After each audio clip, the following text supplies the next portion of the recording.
Good evening, Your Excellencies, distinguished ladies and gentlemen. In a couple of minutes, we should be starting the 2016 Iea Presidential Town Hall. At this point, we will request that we begin to settle down. All photography works should be ceasing by now. Photographers are not allowed to be in front of the dais. There's a dais provided behind for all photographers. We will continue to enjoy the Winneba Youth Choir as we prepare ourselves for tonight's town hall.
Thank you very much, the Winneba Youth Choir.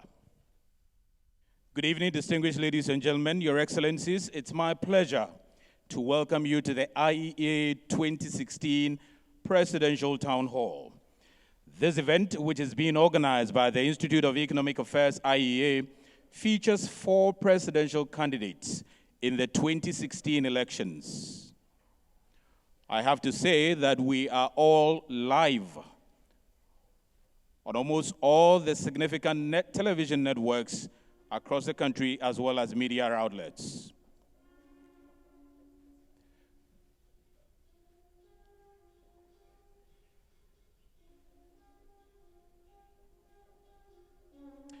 May we now be upstanding as we welcome the presidential candidates, distinguished ladies and gentlemen.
Thank you. Thank you. Your Excellencies, distinguished ladies and gentlemen,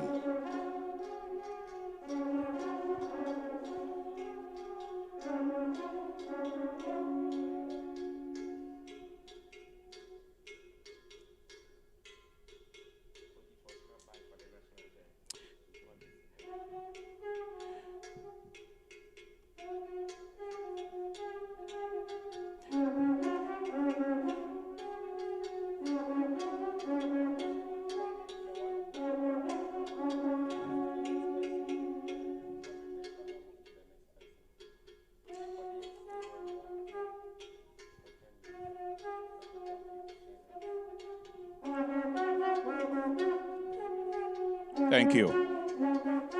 Thank you.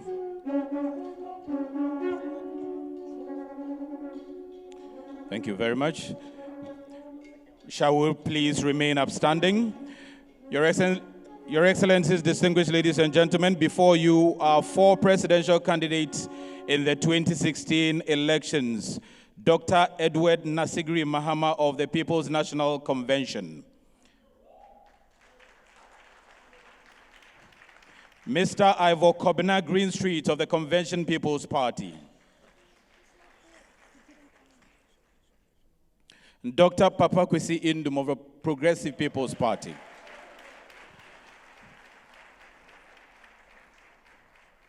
Mr. Jacob Osei Yeboah, an independent candidate. At this point, we shall remain upstanding as we welcome the national anthem.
Thank you very much. We may be seated.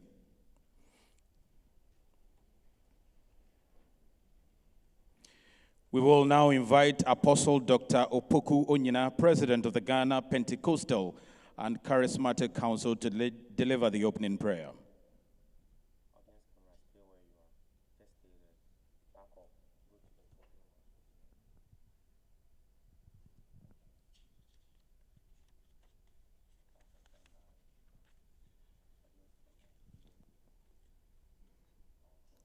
Shall we please rise up to pray?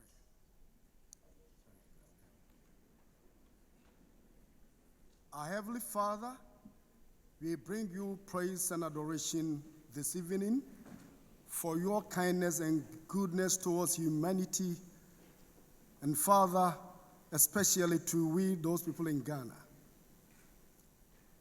We thank you for your loving mercies and your grace and blessings that you continue to shower on us. We thank you for giving us Ghana as our country, and Father, for all the natural resources that you have given to us. And we thank you, O God, for the toils and hard work of our forefathers who worked so hard to preserve us this land. And Father, we thank you for helping us to choose democracy as the government which we would like to run. And we thank you for the help that you have given us so far. An aspect of democracy is to choose the president who will be the chief servant and serve your people. We've gathered here this evening, O God, to interact with those people who have presented themselves to fill in this position of presidency. We pray, O God, that your presence will be with us in this meeting. And that, Father God, you'll be with the moderator who will continue to steer the affairs of this evening service. And we pray that you would help the candidates to articulate their views so clearly that the general public will be able to assess them. And Father, choose the one that you have chosen for the nation. We pray that this exercise will be beneficial and that the Holy Spirit will permeate it from the beginning to the end. In Jesus' mighty name we pray. Amen. Amen. Thank you very much, Apostle Dr. Opoku Onyina, President of the Ghana Pentecostal and Charismatic Council. Let me now invite Mrs. Jane Mensah, Executive Director of the Institute of Economic Affairs, to give us a welcome address.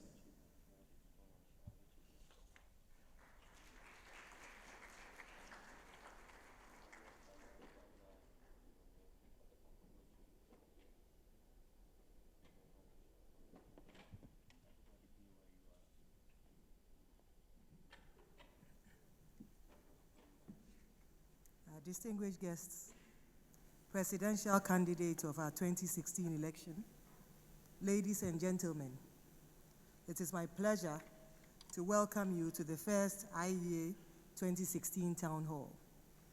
I extend a special hand of welcome to Dr. Edward Mahama, presidential candidate of the PNC, Dr. Papakwesi Indom, presidential candidate of the PPP, and Mr. Jacob Osei-Yeboah, the only independent presidential candidate in this year's election.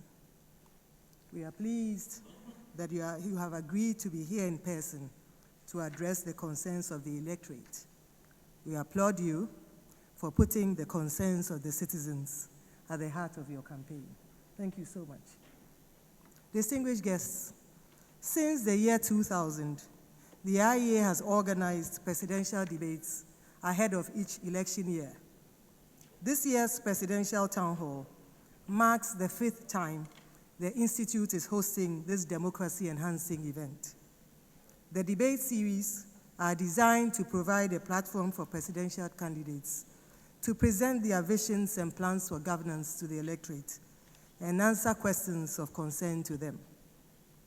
The relationship of dialogue, the strict focus on issues, and the accountability and empowerment that transpire from these events is foundational to the democracy and good governance we all seek for our dear nation.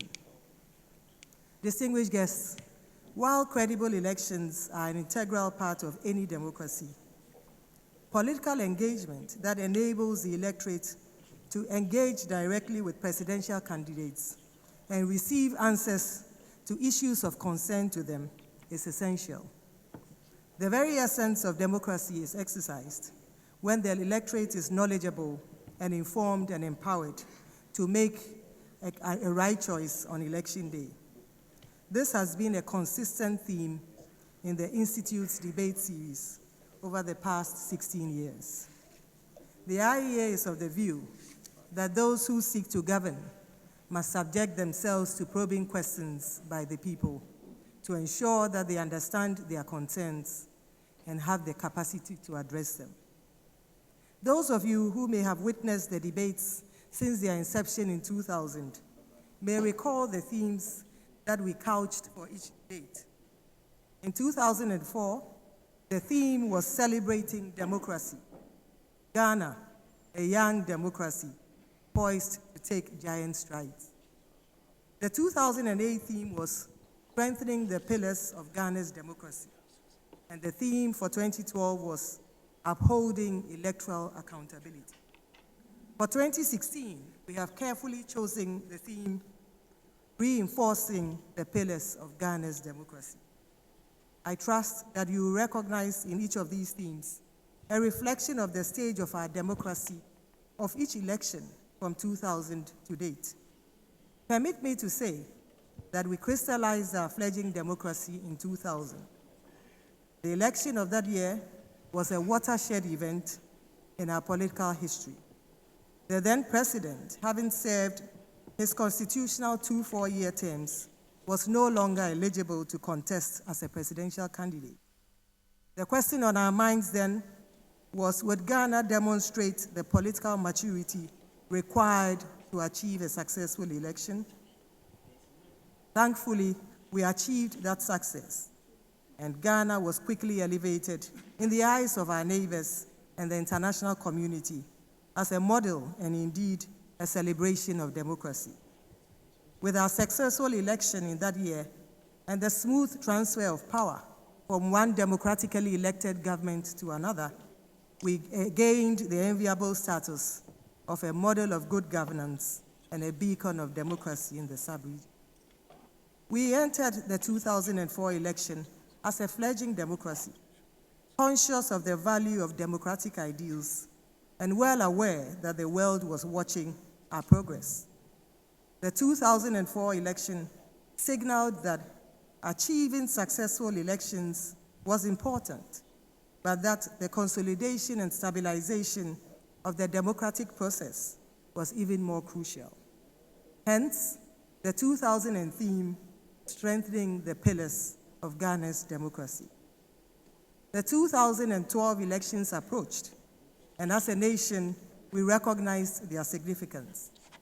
The successful conduct of that election would mean that we would have achieved 20 years of uninterrupted democratic governance since the return to constitutional rule in 1992. As an institute, we recognized a need for electoral accountability as a prerequisite for successful election, hence the theme for the debates of that year. Ghana proved the robustness of our democracy with the 2012 petition and its successful and peaceful resolution. Distinguished guests, as we enter the 2016 election, however, we observe the need for a collective return to the foundations of the model of good governance and democracy that elections over the years have portrayed. We are mindful of the need to reinforce those foundations in order to maintain our democratic progress. We need to recommit ourselves to those processes that infuse the relationship between the citizen and the duty bearer with transparency, responsiveness, that establish accountability between the electorate and the aspirant, and that elevate true participation, transparency, accountability to a sacred, uncompromising pedestal within our society. The Iea will continue to work tirelessly to contribute to the reinforcing of the pillars of our democracy. It is as we make good our democratic franchise of casting an informed vote, untainted by any other consideration, but that which will be for our collective good as a nation, that participation, transparency, responsiveness, and accountability will return to buttress the very foundations of our democracy. Before I take my seat, I'd like to acknowledge our partners who have supported us to make the 2016 Town Hall possible. We place on record our appreciation to Star Ghana and its partners, DFID, Danida, and the European Union. We'd also like to thank the Open Society for West Africa, the Center for International Private Enterprise, Ford Foundation, and UNICEF Ghana for believing in us and supporting us all the way. We all recognize that it's been a very, very long road, and the fact that we are holding these debates show that our partners have stayed with us and have supported us throughout. Thank you. We'd also like to thank our media partners, the Multimedia Group, KNET, Metro TV, and Facebook for their efforts and support that has made it possible for Ghanaians all over the world to tune in and watch these debates live. We could not have done this without you, and we say a big thank you to all of you. Distinguished guests, I warmly welcome you to the 2016 Town Hall, and I wish each of our distinguished presidential candidates the best of this platform. Thank you.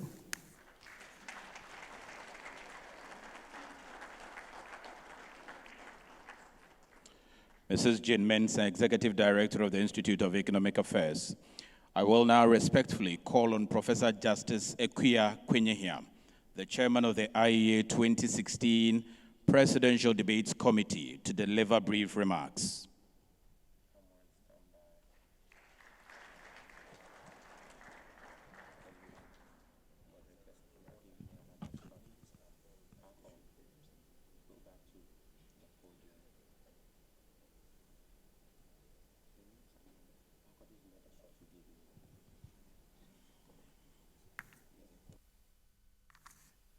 Excellency, distinguished guests, good evening. On behalf of the Presidential Debates Committee of the Institute of Economic Affairs, I welcome you to the Iea 2016 Presidential Town Hall. We have planned 2 town halls this year. As with previous Iea election programs, we held the Evening Encounter series, which were covered live on national television and radio. This reached a wide spectrum of Ghanaians across the country and outside, and generated discussion and debate in the media. The Evening Encounters provided each presidential candidate a platform from which to engage directly with representatives of citizens groups. The presidential town halls, which now follow, provide a joint platform for candidates to engage with citizens and with each other. This platform and the process it sets in motion of accountability of political leadership to citizens, critical to the protection of democracy and the rule of law. This is especially so with this year's election, where we observe some slip in attention to a fundamental pillar of the nation's democratic development, namely accountability to the electorate by presidential candidates. We observe this in the delays in submission of political party manifestos for public scrutiny and challenges we experience in seeking to schedule evening encounters with a number of the presidential candidates. We believe that presidential candidates are engaging with the electorate on their campaign trials, and we expect that they will hold themselves accountable to the assurances they make on those platforms. However, it is critical that beyond political party platforms, candidates present themselves on public national platforms where all citizens from all political leanings hear them and engage with them towards making informed electoral choices, and may subsequently hold the elected candidates their words.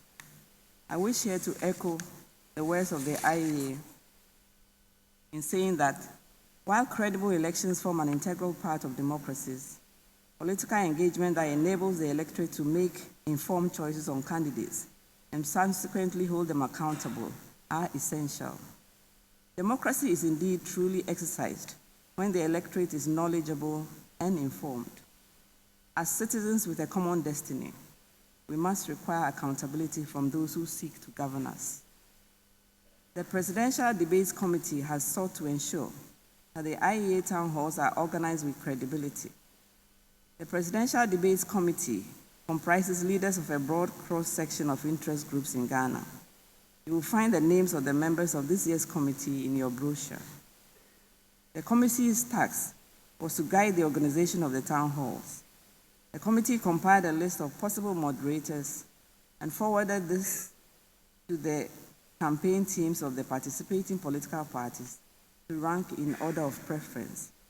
The 2 highest ranking persons were selected by the committee for the role of moderator. The questions that will be posed by the moderators to the presidential candidates this evening were not formulated either by the Iea, the Presidential Debates Committee, or the moderators.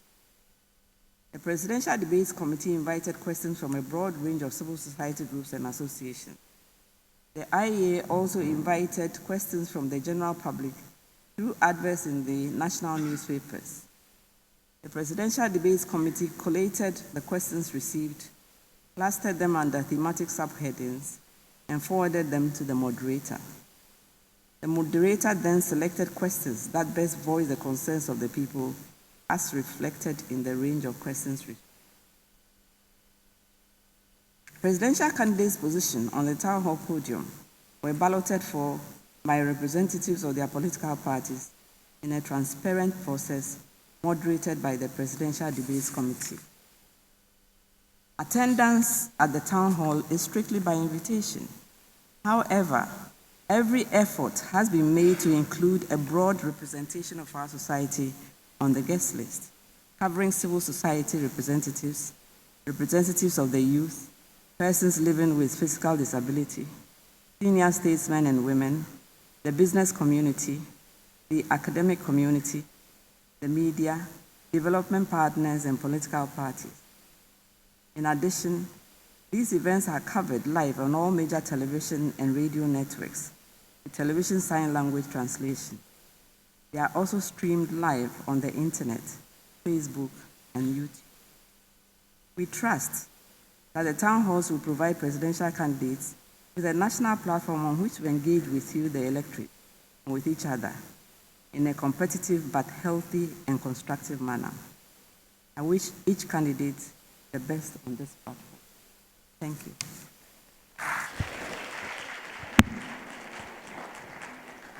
Thank you very much, Professor Justice Iea Townhall, the chairman of the IEA 2016 Presidential Debates Committee. Your Excellencies, distinguished ladies and gentlemen, for your information, the IEA 2016 Presidential Town Hall is under the theme, Reinforcing the Pillars of Ghana's Democracy. I will now spell out the rules and guidelines for the 2016 IEA Town Hall. To our extreme left is Dr. Edward Nasigri Mahama.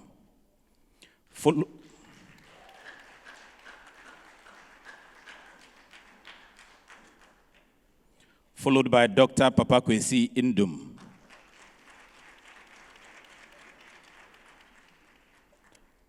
And Mr. Jacob Osei-Yeboah. Each candidate will have exactly 2 minutes to introduce himself. There will be 2 segments. The first segment will consist of questions from the selected civil society organizations. Questions posed by the selected CSOs will be answered by all the presidential candidates. The questions will be answered in the order of seating, starting from Dr. Edward Nasigri Mahama. The second segment will consist of up to 5 questions. These will be posed by the moderator. The selected CSOs and moderator will ask each question in 30 seconds. Each candidate will have exactly 2 minutes to answer a question. The moderator will have the option of posing follow-up questions. Candidates will have 1 minute to respond to follow-up questions. After the end of the first segment, there will be a short break of 5 minutes. At the end of the event, each presidential candidate shall have 2 minutes to make closing remarks.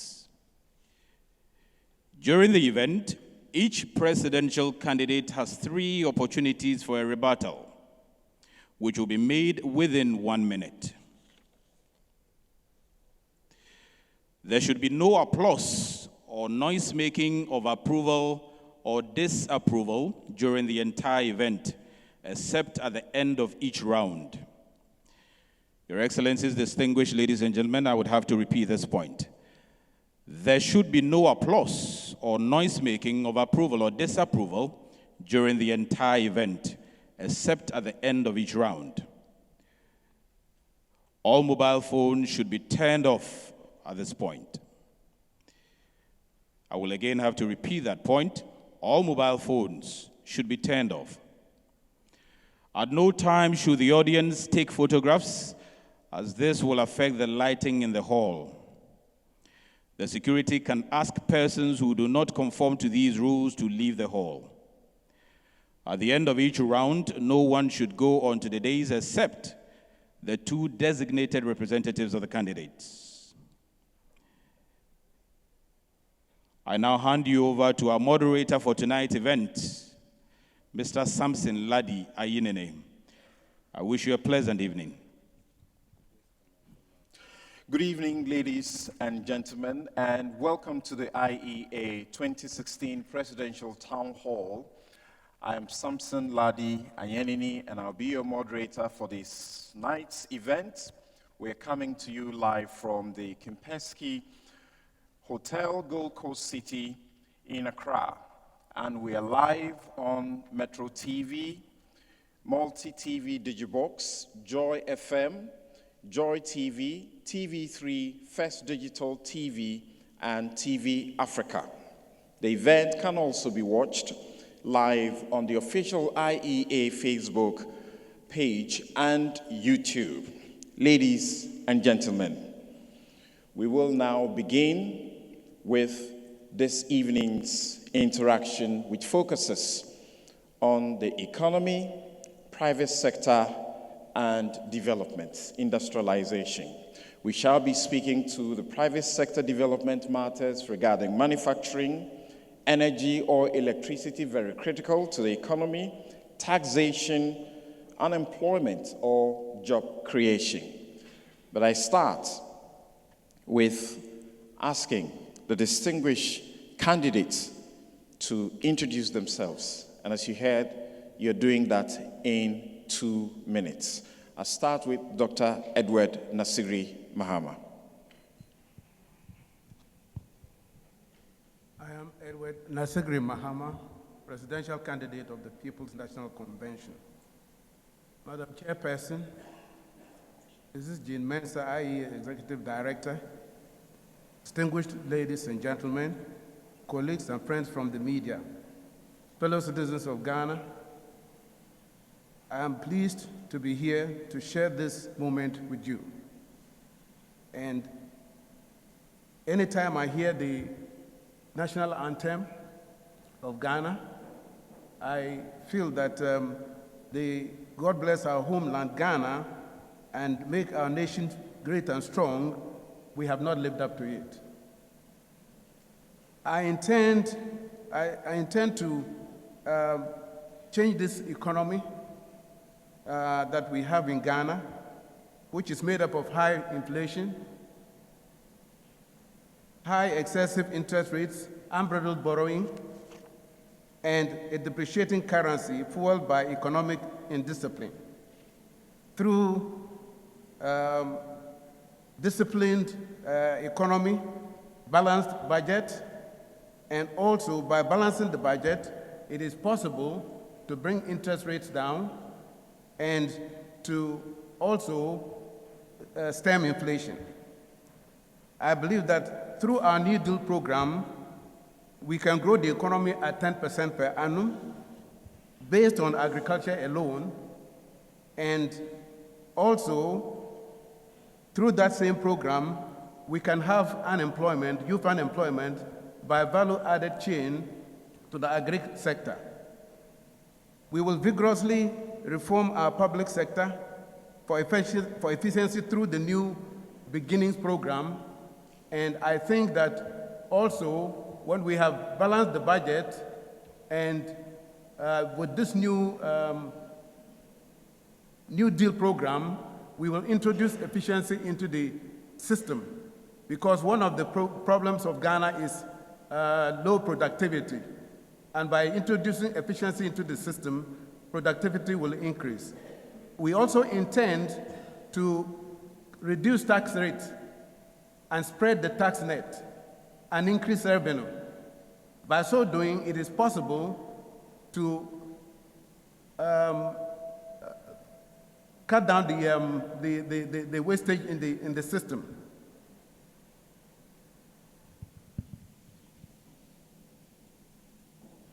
Thank you very much, Dr. Edward Nasiri Mahama. Shall we now hear Dr. Papa Kwesi Indum of the PPP? Thank you very much, fellow Ghanaians. I am a local boy from Elmina who, through education, hard work, and the grace of God, have been able to create thousands of jobs in all the 10 regions, in all districts of the country. And I want to use that experience for the benefit of the millions of Ghanaians who live in this country. And I must state my disappointment that the man who, over these past 8 years, has supervised the mismanagement of our economy is not here to account for his stewardship. This is what I will do. I will make sure that we unite the country. We bring inclusiveness through, and also with a lean administration of not more than 40 ministers of state, use government's purchasing power to promote and encourage our own industries, work hard to take care of corruption through an independent prosecutor's office, bring national discipline through the implementation of a national identification system and a common numbering system that we can use throughout the country, amend the pension law so that we use the long-term monies that are accumulating to fund our entrepreneurs instead of putting them back to government through treasury bills, and also finance the energy sector, and through strategic intervention in agriculture, help our farmers and fishermen so we can eliminate in 4 years the $1.2 billion that we spend on importation of rice, help us to process our yam, our cashew, our maize, so the farmers can have good money in their pockets. And in the Western region, ensure that we implement a proper petrochemicals industry to bring added value to the oil and gas that we have. And in all of that we do, to make sure that there is inclusiveness, once again, unity, because unity comes peace.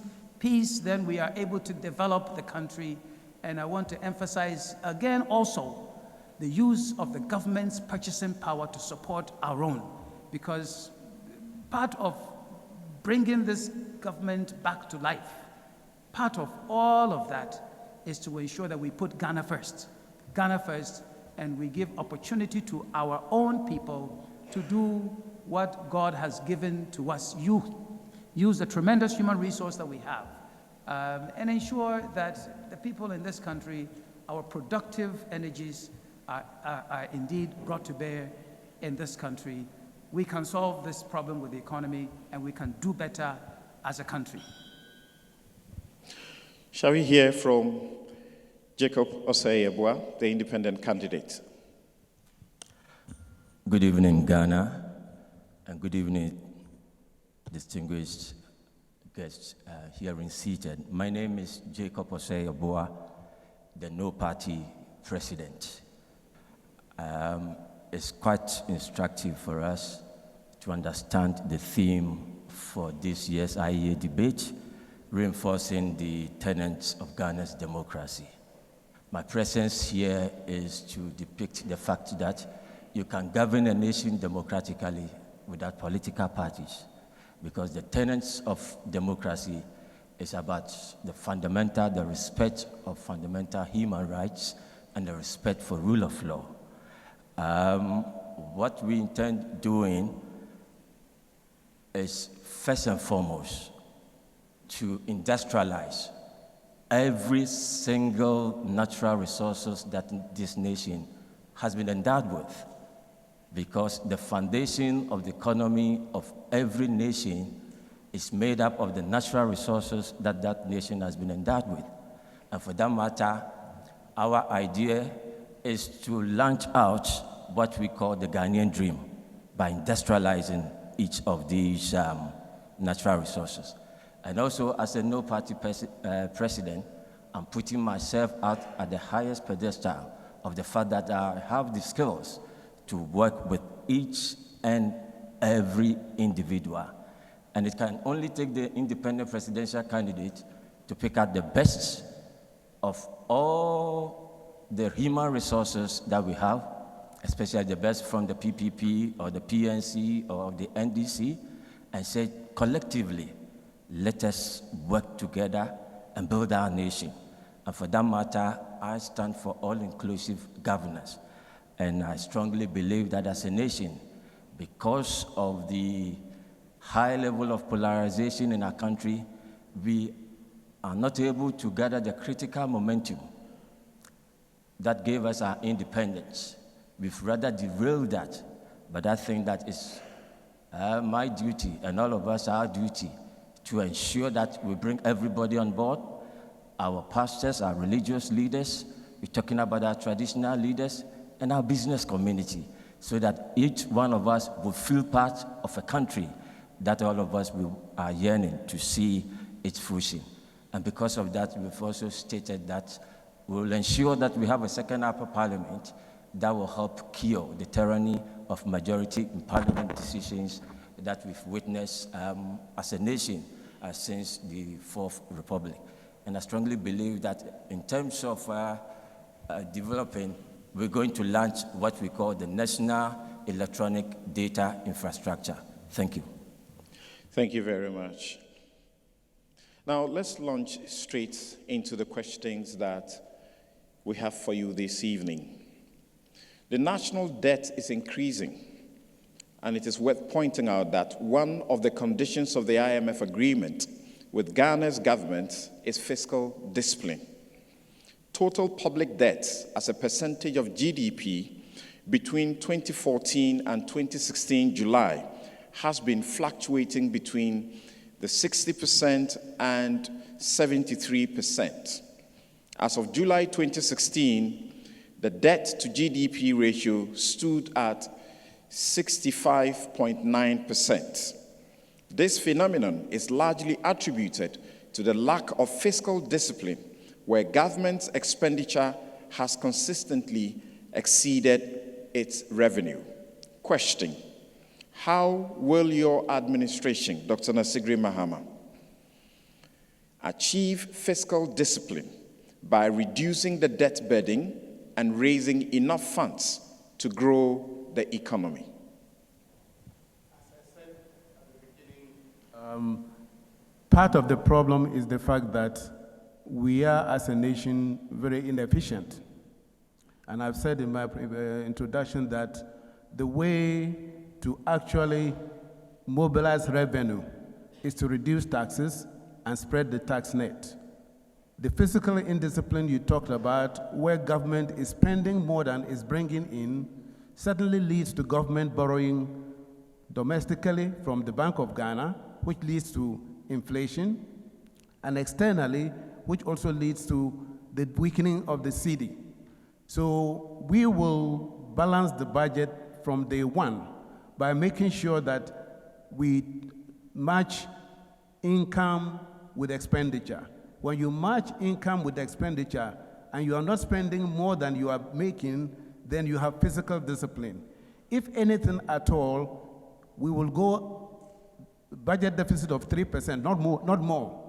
Under those conditions, inflation will come down, interest rates will come down. When interest rates are down, business people and manufacturers will borrow money. They will begin to increase their productivity. In that process, they employ more people. The more people that are employed, the more your income, because they were paying income tax. So basically, the fiscal indiscipline is the root cause of Ghana's problems. The government borrowing more than it is earning. Another area that we will look at, of course, is making sure that we cut the interest rates. When the interest rates are high, people are unable to borrow for productive purposes except buy and sell. So Ghana has become a country where we are not producing, we are into buying and selling. Now, when you are buying, you are providing other countries where these products are made jobs for their people. Meanwhile, your people don't have jobs. So the fiscal discipline, balanced budget, matching expenditure to income, reducing the tax rates, widening the tax net is the way to go in order to balance the budget and to make the economy grow. We've already indicated that on agri alone, we can increase the economy or grow the economy at 10% per annum. Now, agri is seasonal. And in the case of, for example, rice growing, we have promised that in 2 to 3 farming seasons, we can reduce the rice import bill by 50%, which means we'll put $500 million in Ghanaian rice growers' pockets. This is the way we go. Please continue. Ignore the time. You've been given a minute extra. It goes for all of you. Well, on the back of agriculture, as I've already said, the one other thing that we'll do is cottage industry. Because with cottage industry, you can get a lot of the young people involved. The last political activity I did before I was wrongfully disqualified was to visit a young 25-year-old Ghanaian female graduate of University of Ghana who has gone into farming. And I was interested and intrigued by her because at 27 years of age, I did rice farming to send myself to America from the proceeds of my rice farming. So this young lady, she's having support from Danida. Why can't our government do the same thing and get these young people into farming? And she's actually rearing pigs and processing the pork for supply to some of the hotels. So that is the way to go, and that's what PNC administration will do. Thank you, Dr. Edward Mahama. We would come up with a follow-up question that will be asked by a member of the audience, and it will go for all of you. Shall we hear Dr. Papakwesi Indom? How will your administration achieve fiscal discipline by reducing the debt burden and raising enough funds to grow the economy? When you get to be in this position, the position we're in, which is near HIPIC situation, it means that you have borrowed way too much money than you can handle. And indeed, the payments that we're making actually exceed even our normal regular income as a nation. So we're in dangerous times. And when you are in dangerous time, any business person, proper business person will tell you that it is time to become lean, which is why I emphasize that an administration led by me will be lean. No more than 40 ministers of state, that is everybody included, deputy ministers and so on and so forth, not more than 40. We'll rely on the use of public servants. Number two, we need to stop, and we will stop, the use of state funds to fund a campaign for the party in power. If you recall, that is what happened in 2012, and we haven't recovered. And it is going on now, and which means that I become president, John Dramani Mahama leaves me with a huge problem that I need to come and resolve. So we'll spend less. And number two, this matter of national identification system, which will bring discipline into our economy, we will implement it aggressively, because that is what will assist us with a unique number for everybody to know who is buying a house, who is selling a house, who's renting a property, who is doing what in this country, so that we can bring discipline and collect the taxes that we need all over the country. And we will stop the showcase projects. When we don't have roads leading to our farms, you build fancy flyovers. Who is going to produce to pay for the fancy flyovers? So we will make sure that we spend more to generate revenue. So as far as reducing the debt is concerned, it's a simple formula. Number one, a lead administration. Number two, resist the use of state funding, state money to fund political campaigns.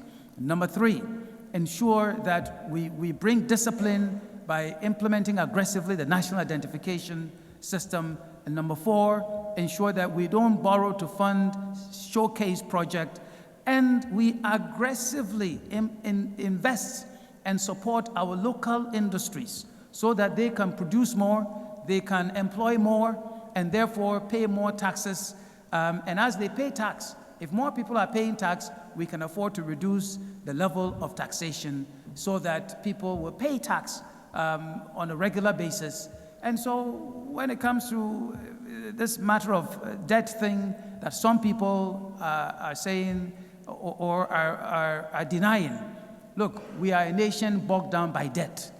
And so we must cut the size of our cloth, what we wear, according to the provisions of what we have in terms of revenue.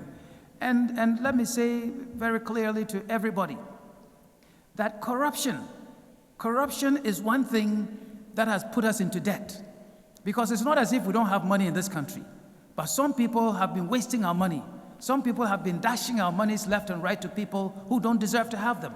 And if we put all of our monies on the right table, we will find that indeed we have enough money to spend, we can pay down debt, we can fund our productive enterprises, and Ghana will be a much more prosperous nation for all of us. You still have a minute. You still have a minute extra for you.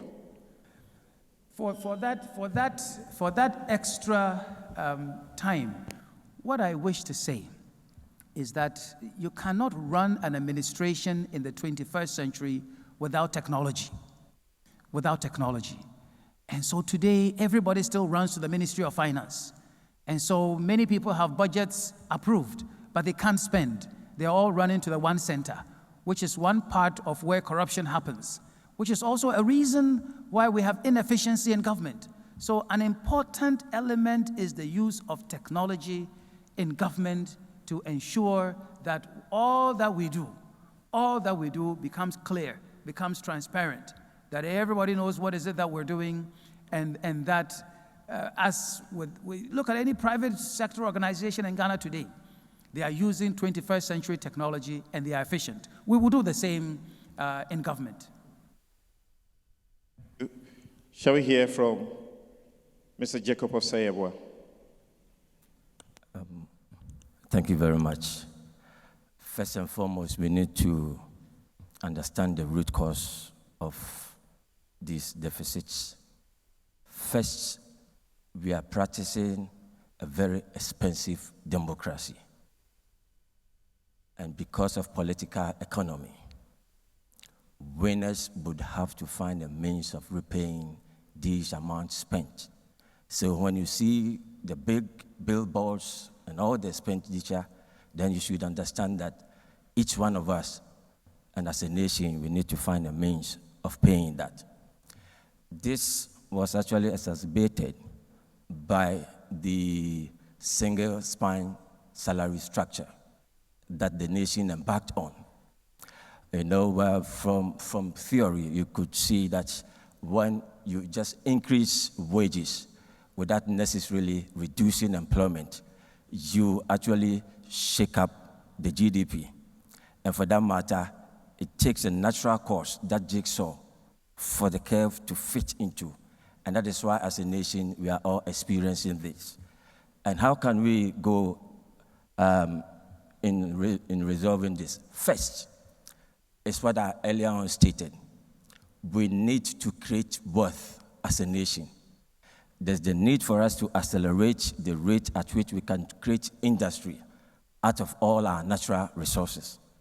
Second, because of this root cause of political economy, whether we like it or not, the politicians, most of them have come out to say that by all means, they have to pay where they got that sources of money to. How can we close that? And that is why we are opting for the fact that we are not only going to allow the auditors general doing the post-auditing, but rather we're going to inculcate what we call the pre-auditing. Before any expenses is taken by any MDA, the auditors general would have to okay that before that expenditure go. And that we think that will help bring in the fiscal discipline that we're talking about. We also need the visibility of our governance.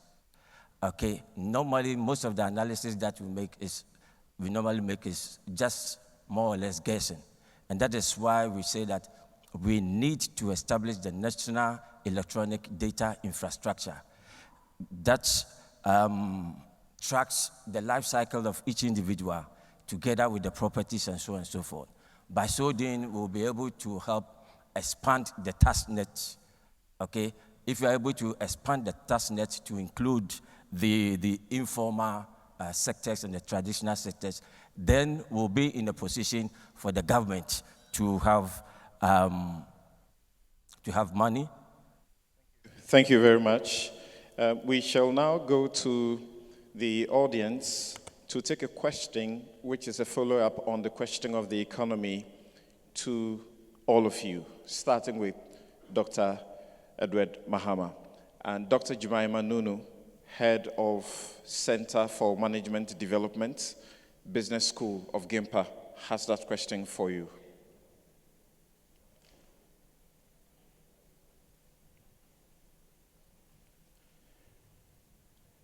Okay, I can't immediately spot her. So what I do is we will proceed.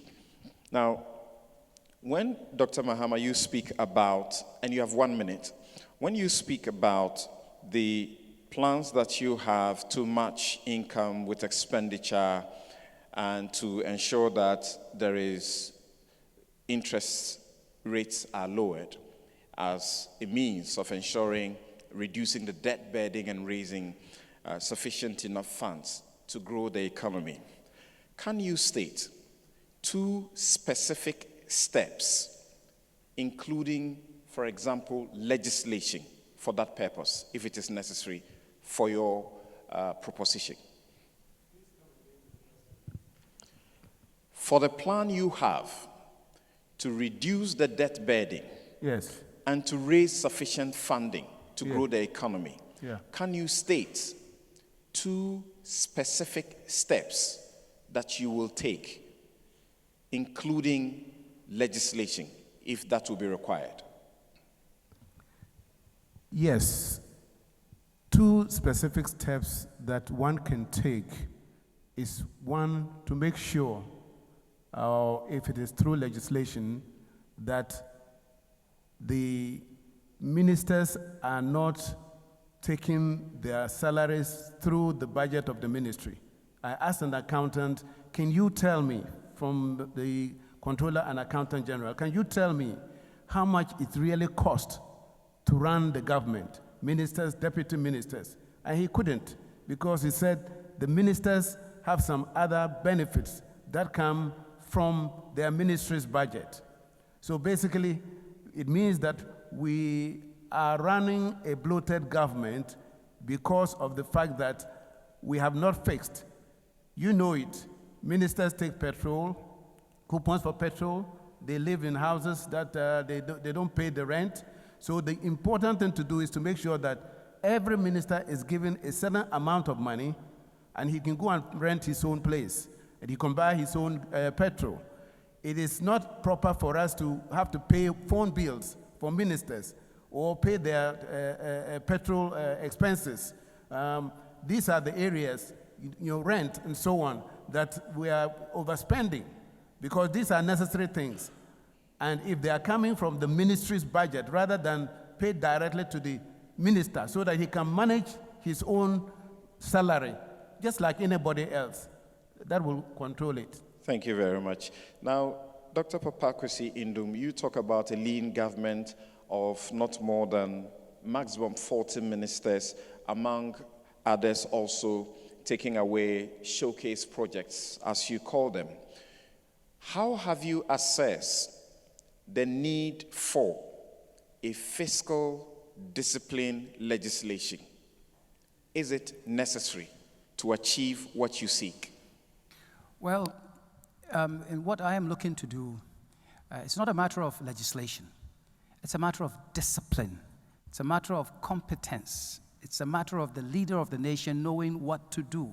That is why I'm saying, first of all, to have the courage, the experience to know that 40 ministers of state is all that we need. I've been a minister for public sector reform before, and I do know that if we implement performance evaluation, if we ensure that the right things are done by the public servants and give them security of tenure, we can get a lot done through the public service and stop the interference of the politicians. I am against professional politicians, and I want to make sure that we take them out of the system and bring competence, experience to run the administration. That will be there from year to year. So it's not a matter of legislation, it's a matter of leadership. It is a matter of knowing what is it that you should do. And let me bring in the element of what everybody now calls single spine. Single spine didn't just come to be on its own. It was part of a comprehensive pay reform system. And one was, yes, to equalize and make sure that you get equal pay for work of equal value. But there were some other components. There was a phase 1, phase 2, phase 3, and at the end of phase 4, we were going to eliminate the need to give cars and petrol and water and so on and so forth for government officials. That hasn't happened. And so people spend whatever it is that they want. We need to go back to it, implement it well. The other element of this pay reform was also productivity increment, and that has not happened. I know what it is supposed to be done. I will make sure it gets done. That's why part of my program is an accelerated public sector reform program led by a competent person. Thank you, Dr. Indum. Now, Mr. Jacob Osei-Yeboah, you talk about creating industries out of all natural resources. What exactly do you mean by that? First, let's take the gold industry. Now, we're talking about picking up gold and developing the value chain, right from the mining, the refinery, the jewelry industries, and then the markets, and then going to the extent and looking for the international market where we can enter into an agreement for those who develop the circuit boards. We use a lot of gold in them. And then we can also come at Ghana coming from the background of Gold Coast, we can rebrand our gold and how we can explore the markets. Let's take, for instance, for the manganese industry. And that is what, manganese is a very hard metal, and that is what we use in the armory industry. We can add value to it, and especially make sure that we don't actually export them in raw material, but we can develop the industry that can convert them into the sheets. And we can even go to the extent of having assembly plants for armor cars and so on and so forth. You can pick about cassava. We have the sun, which is also a natural resource where we are enjoying maximum of it. We can develop the solar energy system more into it. We're talking about the wind. We have the salt. The salt, which is in the sea, is part of the natural resources. We can create industry. Most of the oil industries around the globe are looking for salt. And for that matter, once we are bordered with the Atlantic, we can develop the salt industries, look for markets, and then make sure we each and every single natural resource that we have. By so doing, we'll be creating wealth. That is the solution that we need as a people. And that is what can actually solve most of the problems that we have and solve the high level of unemployment of our youth. Thank you. And your next major question, and this time around, Dr. Papakosi Indum, interest rates in Ghana now stand at about 33%. Obviously, this is very high and limits the capacity of businesses to borrow to expand, and further stifles entrepreneurship. Japan is charging 0% interest. In the UK, interest rates are around 1.5%.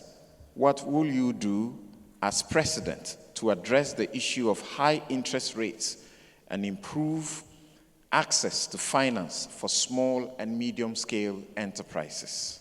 Well, that's a wonderful question, because there's some relatively simple answers that many people have, passed by. I mentioned earlier on the pension law. I was part of the people who came up with the idea that we need to reform our pension system. But we said we need to tie it to long-term savings so that we can provide long-term capital for our industries. Well, it was going on course until it went to Parliament, and some people decided that, the private sector people, we give them our long-term pension money, they can misuse it, and therefore let's constrain them. And let's come up with this provision that the majority of those funds have to be used to invest in state bonds such as treasury bills. And so we've gone backwards. We've collected long-term funds, and we are giving it back to the government through treasury bills. And as the last time I checked, we've got a little over 4 billion Ghana cedis, and it is growing by leaps and bounds. And so, very simply, we will want to change the legislation to take it back to the original intention so that those long-term funds channeled through private sector fund managers can now go to fund our dreams as entrepreneurs, men and women, all over the country. And that is where you get the competition, good competition to the banks. And it doesn't make any sense that I want to come up with a project with a life cycle of 10 years, and I have to go to a universal or commercial bank who is thinking short term, 16 months, 18 months, 24 months. It doesn't make any sense. There is a solution there. We will aggressively explore that solution so that the long-term funds can indeed be on the table. And if we're going to regulate, the way to regulate is to look at the performance of the people in the pension industry to ensure that indeed they are not spending the funds on frivolous projects, on projects that are not feasible, and so on and so forth. So for me, to talk about not lending or government crowding out the private sector and so on and so forth, it's easy to say, but there is a solution that everybody has been ignoring, and it is there in the pension law. And I'll tell you why we came up with that. You go back to the US, they have something called the 401k plan that they came up with. That 401k plan has helped many people, boosted their stock market, and so on and so forth. We must do the same in Ghana, and we'll get the right results. Thank you very much, Dr. Indum. Now, Mr. Jacob Osayewa, same question to you. And since you are talking about creating industries out of all the natural resources, how are you going to deal with high interest rates and ensure to improve access to finance for small and medium-scale enterprises? Thank you. First and foremost, you see, interest rates have to do with risk from finance point of view. The higher your risk, the higher your interest rates. And that is why we say that we need to give visibility, because the banks are complaining that those who normally come in for loan, they find it very difficult to track them. And at this point in time, they have debts over 6 billion. And for that matter, that is why we say that initially we'll introduce the National Electronic Data Infrastructure, which has a whole lot of visibility to give out to the banks, and then the byproduct, which is the national ID card. We have to remove the risk, and by so doing, we'll be able to deal with the high level of interest rate. And now, as a young entrepreneur, what I've experienced in this country from our banks, I think is not helpful. And for that matter, as part of our manifesto, what we've stated is that we are going to introduce what we call the entrepreneurial bank. Okay? With that entrepreneurial bank, we're going to have experts in the various businesses. And so when a young man has an idea, the person will just present the idea to the bank. The bank will go through the idea, vote, and develop a business plan. The bank will have an equity in that business that both are developing. And as the profits are generated, at a point in time, the bank can start with 80% equity and will constantly reducing it so that the young man will be able to build a business out of that. By so doing, we'll be doing this. And at the same time, we have to make sure that we set, you see, we need to take deliberate policy. A policy to say that this is what we want to do.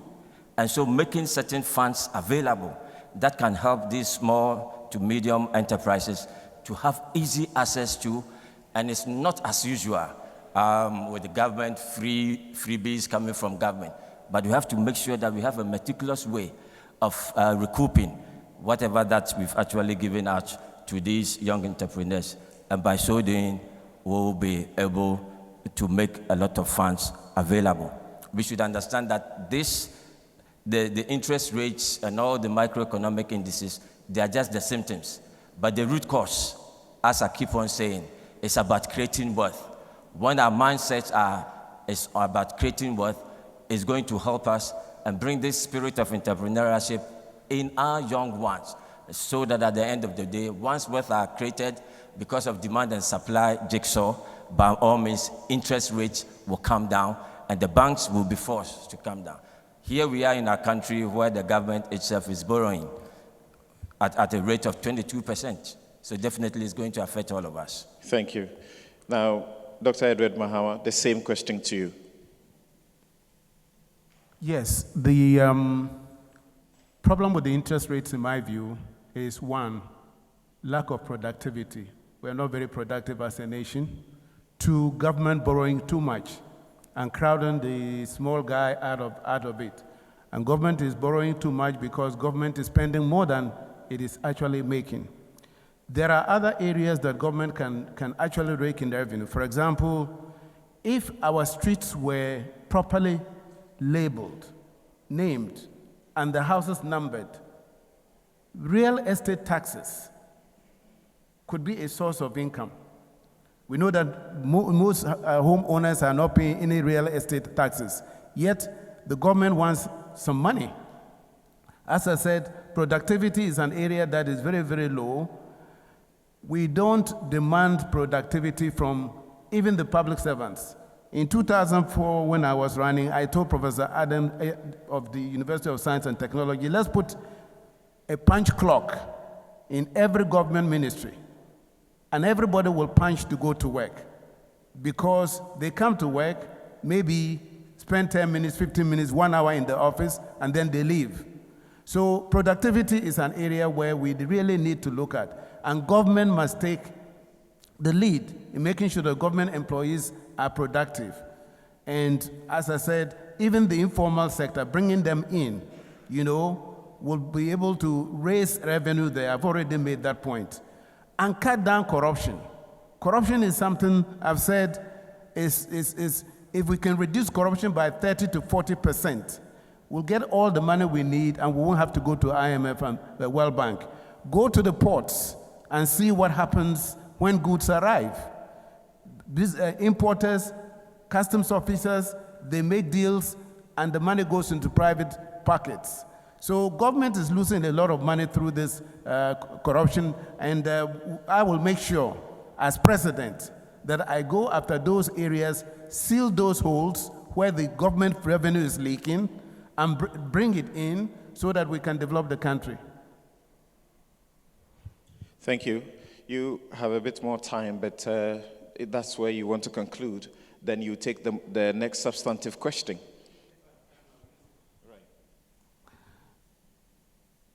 Yes, if we're talking about the high interest rates, and I've already indicated that because government itself is borrowing the money, it's crowding out the entrepreneurs and people who want to do businesses. I know, as a matter of fact, that some small-scale businesses that are manufacturing cannot go and borrow at 33% and make profit. Only those who are buying and selling may be able to make that kind of profit. So, thank you. Your time is up now. We will be taking a question for all of you from Mr. Kojo Kwesing, who is Accra Regional Manager of the AGI. But whilst he gets ready to do that, let's turn our attention to employment, because the things you talk about will directly impact on employment. And how will you deliberately create employment? The World Bank's recent landscape of jobs in Ghana report indicates that 48% of Ghanaian youth between 15 and 24 years are unemployed. There is also an expected annual average of 200,000 unemployed graduates churned out by the numerous tertiary institutions nationwide. Should you be elected come December 7, please state and explain the 3 topmost actions you will take to significantly address the high rate of youth unemployment and reduce it to the barest minimum. Thank you. I've already referred to this young lady, 25-year-old graduate from Legon, who is into farming. And I gave myself as an example at 27 years old, a doctor already, but I had to go to farming to save money to educate myself abroad. So agric is one area where we think that we can rapidly, for example, if we are growing the rice, which I intend to lead Ghanaian farmers to grow, that rice has to be harvested, polished, bagged, and shipped, and even labeled. So basically, these are all jobs that you create, the value-added jobs that you create. Whether you are doing starch or you are doing cornmeal, these are all these are areas where you can actually create jobs. I've said, for example, that Afram Plains is a very fertile land that will help maize farmers to grow a lot of maize, and then we'll set up poultry feed factories to turn the maize into poultry feed. Then that poultry is fed to our children. That is why I'm promising every Ghanaian school child that they will have a drumstick at lunch, because we will grow the maize, we'll grow the poultry, and we'll feed it to them. You see, we have come a food cycle. And along the lines, even the chicken has to be dressed. You know, the feathers have to be taken. All these are jobs. They have to be cut, you know, into pieces and sold or served. All these are jobs. So with agric alone, we are envisaging that in 2 to 3 farming seasons, we'll reduce the unemployment rate by 50%. And these young people will be very glad to be doing this type of work. I've already indicated that this lady, she's dressing the pork and serving it or selling it to shops. That's, you know, dressing the pork, packaging it, and carrying it to the shops. All these are jobs that people can do. So when we talk about agric, we're not talking about everybody going to the farm. We're talking about the value addition that will come on the agric and absorb people into meaningful productivity. Another area that we were thinking, adding value to some of our raw products. For example, I have said that we will mint a gold coin called the Iea Townhall gold coin, and we'll encourage every Ghanaian to keep a piece of that gold coin. That means own your own gold. This piece of gold coin, when you have it in your pocket, first of all, we don't have any gold refineries here. I think we have one which is struggling. We will help it to establish well so that we can add value to our gold, our longest exporting material, add value to it. Thank you. Dr. Papakwesi-Ndum, same question to you. The 3 topmost actions that you will take to create jobs. Dr. Edward Mahama in June this year promised that he was going to halve unemployment by half. He was going to halve it in 2 years, and he's told us how he's going to do that. Do you agree? Let me give you the 3 actions. And I want to do it from a practical experience because I have done it in this country, and I want to use the same experiences in government. Number 1 is we must provide a market in Ghana for what we produce right here. Number 2 is use the purchasing power of government to buy what is it that we produce, the services and goods that we create jobs. And number 3, come up with a positive attitude towards entrepreneurship and success in the country. And let me give you the examples for all 3 of them. Number 1, in terms of a market, we talk about the issue of whether it's rice or yam or anything else. Unless there is a market in Ghana for the rice, you're not going to get anywhere producing anything. And I have done an example. You go to Raura in the Volta region today. We have gone there, refurbished a rice mill, and over 5,000 farmers now have hope. They are now going to expand their farms because the rice mill is there, it is working, and it will buy each and every paddy rice that they grow. And there are people ready now to buy the rice. That's why I am confident that in 4 years, we can eliminate, no need to import the $1.2 billion worth of rice that is coming. And in its wake, we will create more than 1 million real jobs. We have done the calculation. I've done the work through practical hands-on experience, and I know it is possible. And the same applies for producing yam chips, for producing fruit juices, and so on and so forth. And number 2 is using the purchasing power of the state. And I've tried this in the private sector where I mandated that none of our hotels should buy anything that is imported if we produce that thing in Ghana. So rice, like fruit juice. And because of that, our people comb all over the country and find what is it that is produced in Ghana and use it. If we did the same thing in government, that nobody funded with the state's money should go and buy anything that is imported, can you imagine the jobs that we would create in this country? It can be done, and I say it will be done because I've done it in the private sector, and I know it can be applied in the public sector as well. And number 3, a positive attitude towards entrepreneurship.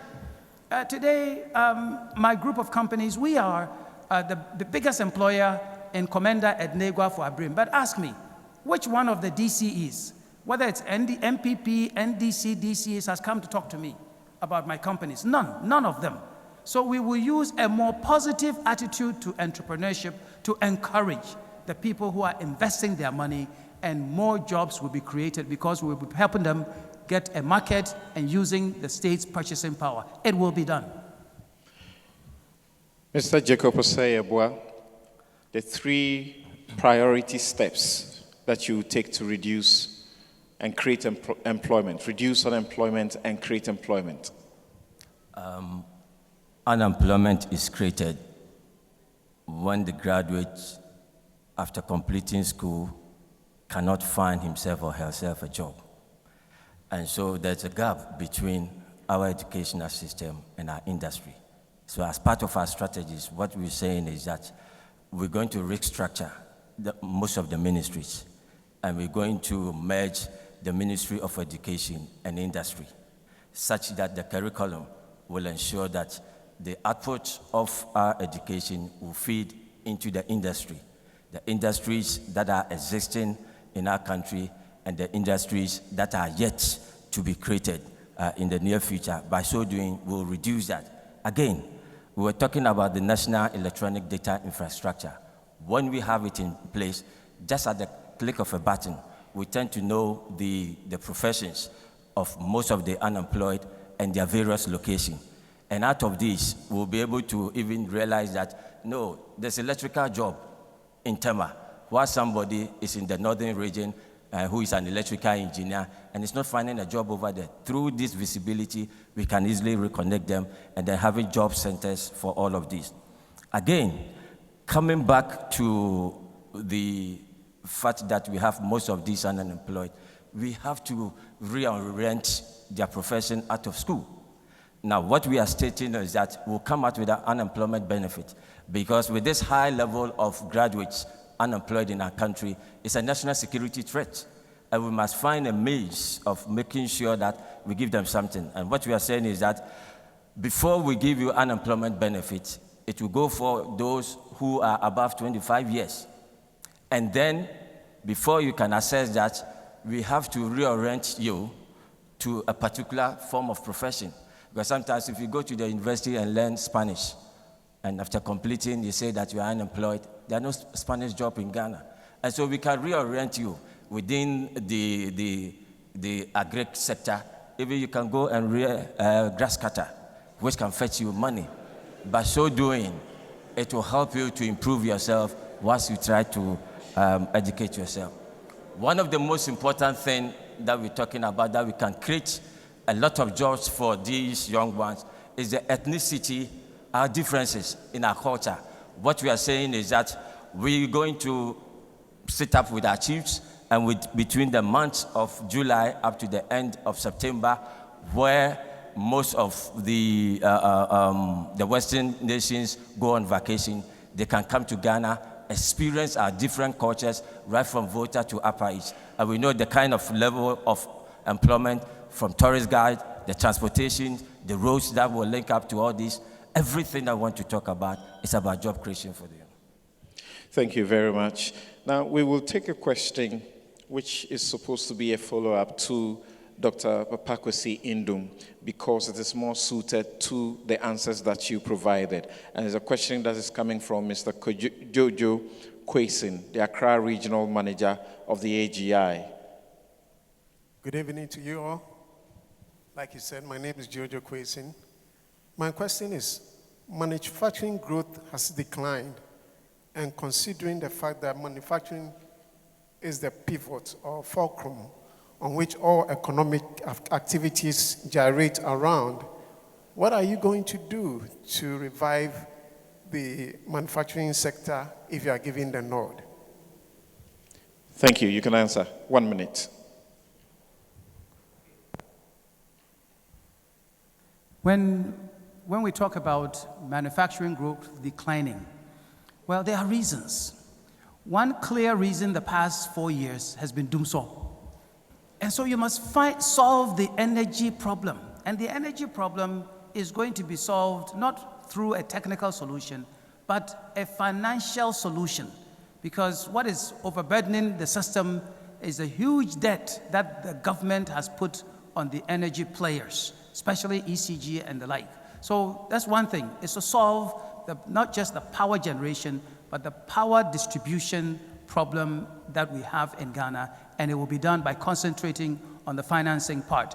But the second part, it has to do with encouraging our manufacturers by using the state's purchasing power and the state's authority to give them a market in this country. If someone produces a drug in Ghana, why then allow the same drug to be imported? Thank you. Now, the follow-up question to Dr. Edward Mahama is this. I would like to know if you, by your promise in June to halve unemployment in 2 years, if you were elected president, would you care to share with Ghanaians what the enormity of the unemployment problem is? Well, first of all, thank you for getting Dr. Parkwesi to endorse that it can be done. I hope you will now vote for me since you have gotten that answer. But the enormity of the problem is this. It's been said at this table that we are churning out graduates from all the tertiary institutions. My figures are about 50,000, but only 5,000 get reasonable jobs. A reasonable job is a job where you are paying taxes yourself as an income tax, where you are paying social security. All other people are doing what we call informal work. By getting these young people to be doing the kind of work that they will do when you are processing or, for example, working in a rice mill or working in packaging goods, in a factory. All these are works that, jobs that young people can get, and they'll begin to pay income tax, they'll begin to pay social security, and so basically, my promise, Parkwesi has endorsed that it can be done, and it will be done. Let's see if Mr. Jacob Osei-Abua agrees that his solution is workable within 2 years to halve unemployment. We have been unemployment has been averaging 8.82% in Ghana. The highest we have had we have recorded has been 12.90%. That was in 2005. Is the solution profit feasible? It's quite subjective because each industry and then the lead time that you need to establish that.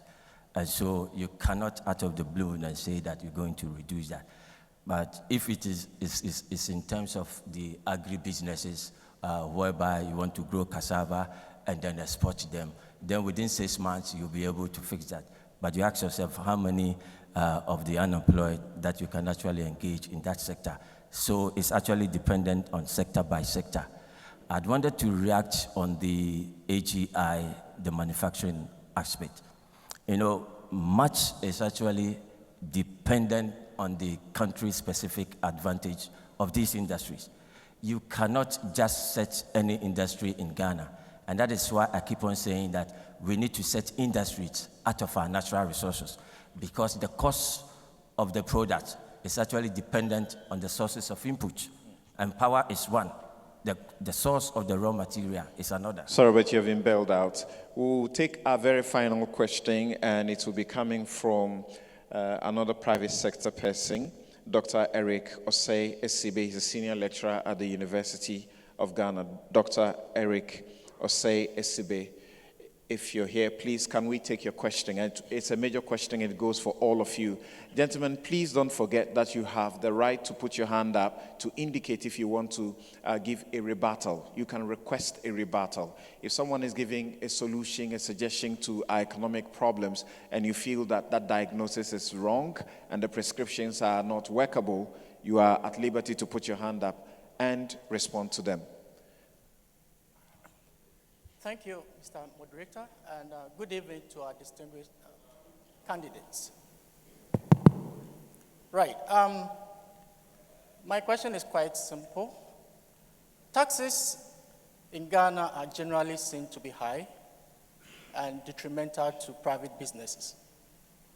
Recently, ICU and Association of Ghana Industries actually increased or intensified calls on government to reduce the tax burden on their business. Their concern is that the multiplicity of taxes are actually impacting negatively on workers and businesses in Ghana. However, the country's tax to GDP ratio is one of the lowest, averaging about 16%.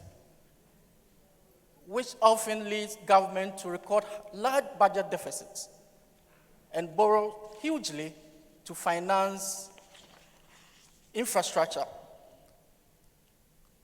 When you get the nod, how are you going to ensure that the tax burden is reduced, debt stock is at sustainable level, without sacrificing infrastructure projects that are critical for our growth and development? Thank you. Thank you very much. We'll start with Mr. Jacob Osei. Thank you. Every country needs taxes in order to develop. But the most important thing is as to how to optimize that taxation. Now, in Ghana, our major problem is the fact that we have only a few of us in the formal sectors who are being taxed. And that is why we have that high level of tax burden on them, which is not actually helping. One of the means, just as I've indicated, is the establishment of the National Electronic Data Infrastructure. I had a discussion with TUC last week, and I told them that it's good for them to also expand their union to bring in the informal sector. Because most of the African countries, we have the three sectors of our economy. That is the formal sector, that is where we have the informal sector and the traditional sector. Now, if we are able to expand our tax bracket to bring in the informal sector and the traditional sectors, that is where we have about 80% of the ordinary Ghanaian there. If we're able to expand that, then we'll be in a position to build upon that. Now, we're talking about infrastructure. It's good, we need to develop that. If we are creating wealth from our own economy, we'll be able to do that. It's not about an issue of just establishing or creating infrastructure for its sake. In businesses, we have what we call return on assets. And so we need to really find out whether that infrastructure that the government wants to embark on, is it not politically motivated? For you to build huge schools in certain places that we don't even have students to occupy them, it's not productive enough. Meanwhile, if we had used that same amount to have upgraded a technical school somewhere, it could have served the nation better, and for us, we can actually have the products coming out to serve all of us. And so what we need, yes, infrastructure we need, but we need to do analysis on the return of its access to the country before we embark on. If we did that, then as a nation, we'll have the key to our development. Thank you. Thank you, Dr. Papa Kwesi Ndum. And gentlemen, let's have some very specifics to what exactly you intend to do. Corporate tax presently for industries is 25%. Is there an intention to do anything about it? For mining, it's 35%. Is there an intention to do anything about it? Does it hurt or it does not? Well, I have had the occasion to say very clearly that what we are practicing is a lazy man's approach to taxation. And so what government does is energy. Everybody needs power. Everybody needs petrol. And so they pile on the taxes there because we can't live without them. Okay, that the few people who pay tax, so they squeeze us some more, and then people give up, and the tax, the amount of tax goes down. So my point is that if we get away from the lazy man's approach to taxation, what we will then end up doing is to do the right kinds of things. Specifically, I've talked earlier on about the implementation of the national identification system, which comes with a unique numbering scheme, which then, if you apply it, then it means you go and buy a house, you go and sell a house, you go and rent a house, you do all of those kinds of things. Well, it's recorded and we know you earn income, and therefore you pay tax. And if we are able to do all of those things, then I believe that we can, within 4 years, reduce the level of taxation for those who are paying tax now by at least 50% in this country. Because we would have expanded the numbers of people who are coming in, would have increased productivity, and therefore we would be able to raise more money by applying the funds that come from the people who are now producing. And we talk about infrastructure. Look, infrastructure, we are spending on infrastructure that is not related to productivity. And that is one important matter we need to address. And so when you go to those areas, for example, in the Western region, where cocoa is being grown, where gold is being produced, where bauxite and all those kinds of things are being produced, they have terrible, horrible roads. You go to Sampa, you go to Tuabodom, you go to the places in the Brongahafu where they are growing cashew and so on and so forth, the roads are terrible. So we need to increase the level of infrastructure that leads to productivity. That is what will help us eventually to reduce this tax burden that is there. And you know what happens in Ghana? When somebody sees you that you are being successful, the first thing that, if they don't like you, they come to you is, are you paying tax? They don't ask you, how can we help you to produce more? They come to punish you. And so we need to make sure that we change that attitude. And for me, by changing that attitude, more people will encourage to produce more, will collect more tax from more people, and therefore the rate will go down. Thank you. And Dr. Mahama, some of your competitors have been saying that, for example, the 17.5% VAT on domestic airline tickets in the country will be completely abolished. There are other taxes, and your colleagues have just indicated how to deal with the tax system. Everybody is singing reducing tax. How will you do that and at the same time be able to garner sufficient revenue to improve the economy? Corruption is part of the problem. I will tell you this. In 1973, when I was a doctor in Nalergu, Champong tried to bring a national identification system. They paid monies to contractors, they chopped the money. Later, another government tried, they chopped the money. Between Mills and Kufuor, monies were chopped. So basically, until we are able to have an identification system for people, I mentioned earlier real estate taxes, for example. You can't collect them because there are no addresses, you know. And when people go and borrow money, they can easily change their abode. You can't trace them, so banks are, not interested in lending money. We can do simple things that will put the system in place. And this is what I mean by the new beginnings.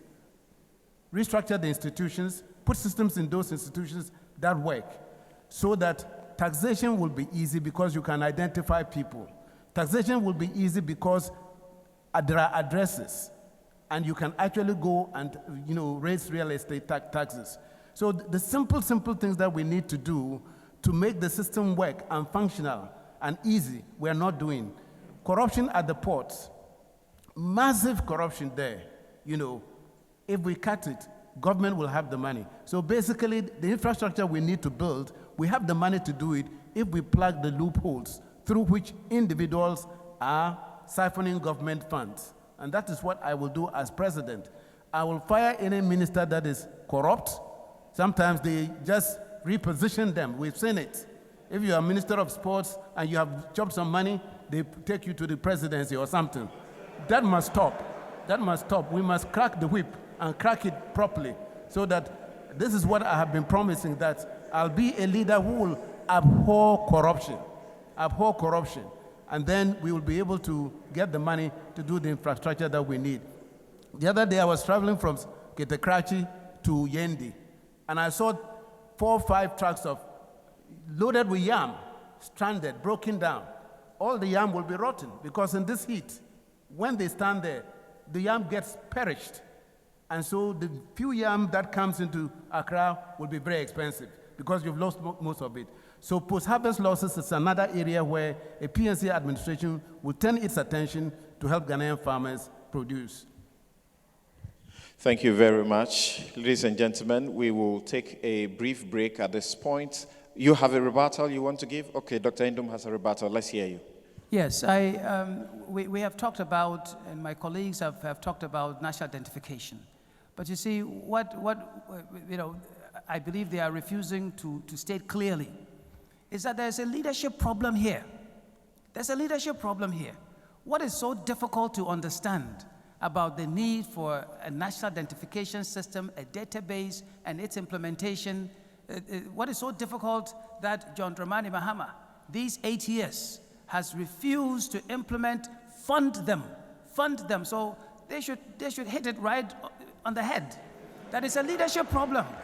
There's a deliberate attempt to solve this problem. More than 2/3 of our people have been identified. The system is there. It's just about 1/3 of the problem that needs to be fixed. So let's get it straight. We can get there. We can get there.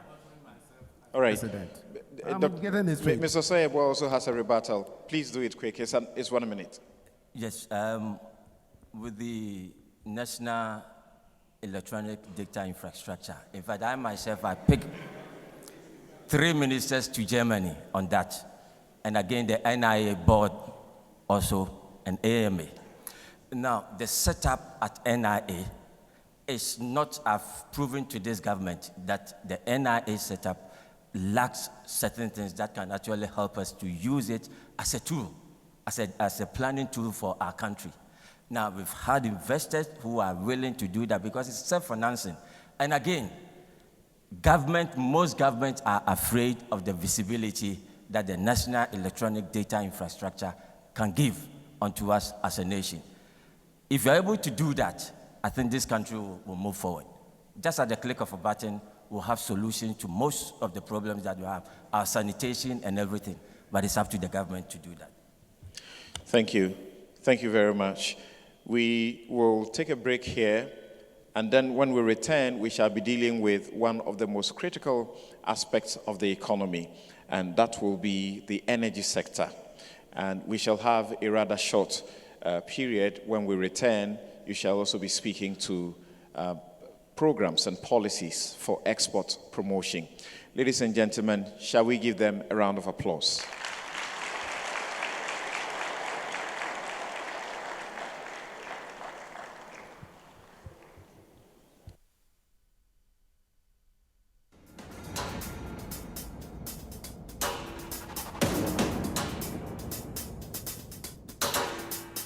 One of the problems bedeviling our employment creation is the fact that we have a large army of unskilled people.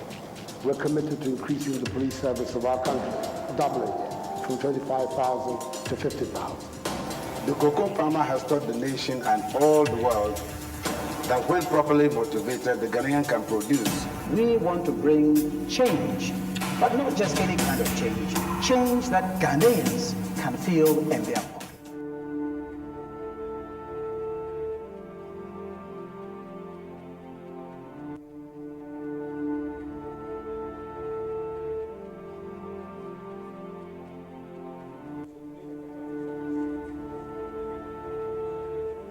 Please don't go far. The break is just for 5 minutes. Just for 5 minutes. So please don't move.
of unskilled.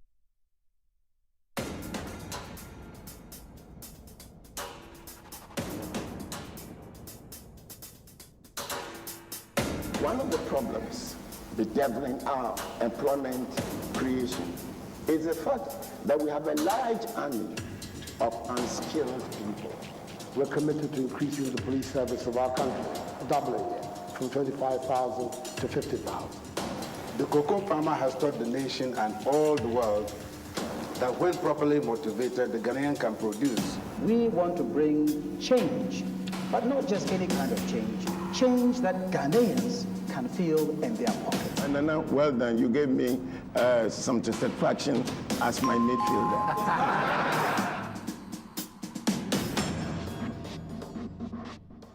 The issue of corruption is pervasive because it is difficult to detect and it also becomes part of a habit.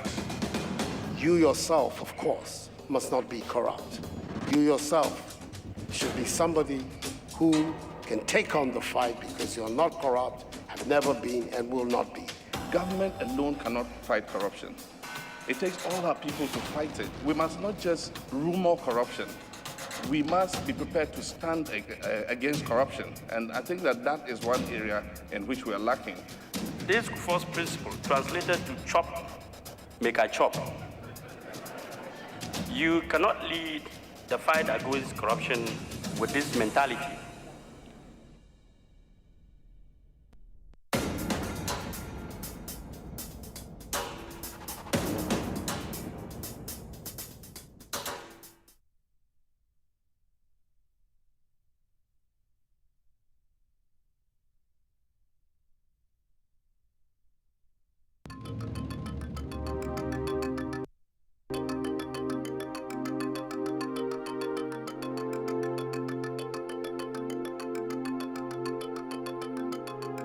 Ghana is a beacon of hope in sub-Saharan Africa. Since 1992, 5 successive presidential and parliamentary elections have been held, and unlike many other African countries, Ghana's elections have been peaceful and largely free and fair. This is not by accident. Rather, it is the result of the efforts of civil society, the media, and numerous other institutions who have worked hard to strengthen the culture of democracy in Ghana. The Institute of Economic Affairs is one such institution and has been active in supporting the growth of a democracy. The Institute was set up in October 1989 with a view to broadening the debate on public policy, promoting private sector-led economic growth, and strengthening the pillars of multi-party democracy in Ghana. The Institute of Economic Affairs has worked especially hard in the area of creating a platform for political parties to interact. This interaction was taken to a new level when the Institute of Economic Affairs introduced the presidential debates. There is absolutely no doubt that the large majority of Ghanaians appreciated these debates. The citizenry is enlightened. We are able to know the disparities between their policies and what they intend to do. It gives you the opportunity to know the candidate. You are able to ask them very difficult questions to see how they can manage those issues. The debates were a resounding success and helped foster peace and unity in Ghana. Nana, well done. You gave me some satisfaction as my midfielder. By cherishing and developing our political gains, Ghana's future is full of hope and promise. The IEA will seek to spread the benefits of multi-party democracy across the West African sub-regions. And we envisage a country that has deepened multi-party democracy, a shining example to the rest of the continent. That's how we see this country.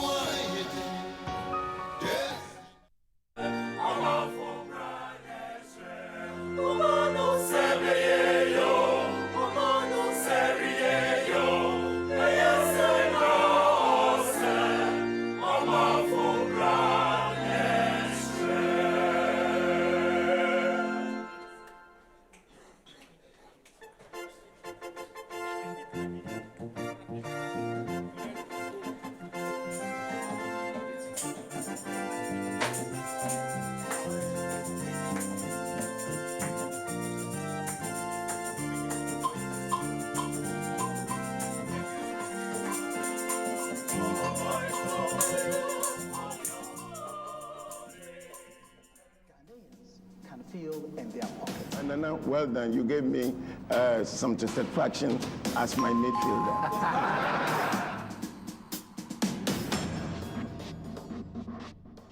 The issue of corruption is pervasive because it is difficult to detect and it also becomes part of a habit. You yourself, of course, must not be corrupt.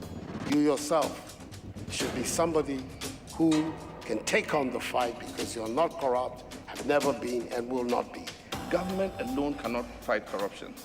It takes all our people to fight it. We must not just rumor corruption. Very much, the Winneba Youth Choir. Distinguished ladies and gentlemen, we should be returning to the auditorium for the second round of the program.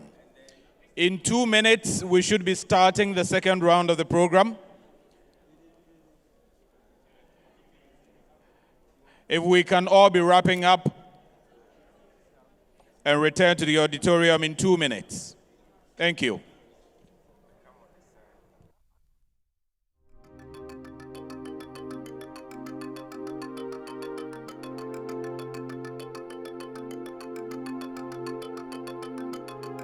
Ghana is a beacon of hope in sub-Saharan Africa. Since 1992, 5 successive presidential and parliamentary elections have been held, and unlike many other African countries, Ghana's elections have been peaceful and largely free and fair. This is not by accident. Rather, it is the result of the efforts of civil society, the media, and numerous other institutions who have worked hard to strengthen the culture of democracy in Ghana. The Institute of Economic Affairs is one such institution and has been active in supporting the growth of a democracy. The Institute was set up in October 1989 with a view to broadening the debate on public policy, promoting private sector-led economic growth, and strengthening the pillars of multi-party democracy in Ghana. The Institute of Economic Affairs has worked especially hard in the area of creating a platform for political parties to interact. This interaction was taken to a new level when the Institute of Economic Affairs introduced the presidential debates. There is absolutely no doubt that the large majority of Ghanaians appreciated these debates. The citizenry is enlightened. We are able to know the disparities between their policies and what they intend to do.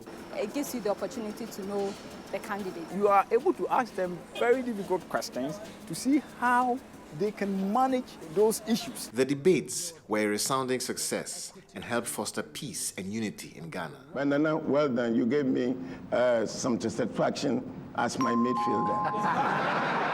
By cherishing and developing our political gains, Ghana's future is full of hope and promise. The IEA will seek to spread the benefits of multi-party democracy across the West African sub-regions. And we envisage a country that has deepened multi-party democracy, a shining example to the rest of the continent. That's how we see this country.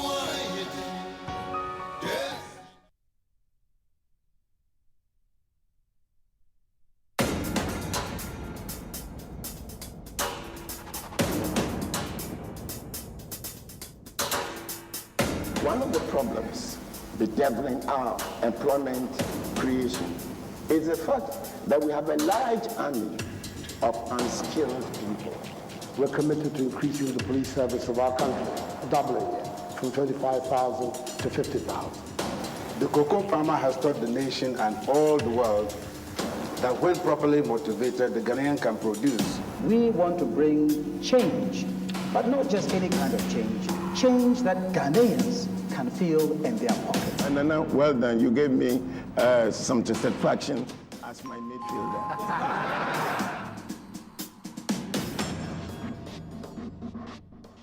The issue of corruption is pervasive because it is difficult to detect and it also becomes part of a habit. You yourself, of course, must not be corrupt. You yourself should be somebody who can take on the fight because you're not corrupt, have never been, and will not be. Government alone cannot fight corruption. It takes all our people to fight it. We must not just rumor corruption.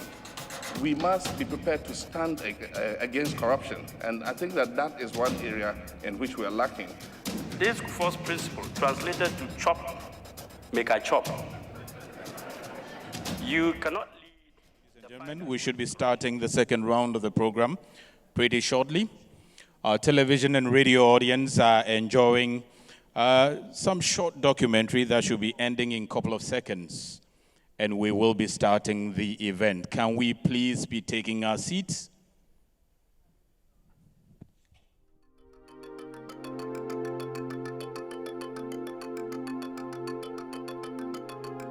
Ghana is a beacon of hope in sub-Saharan Africa.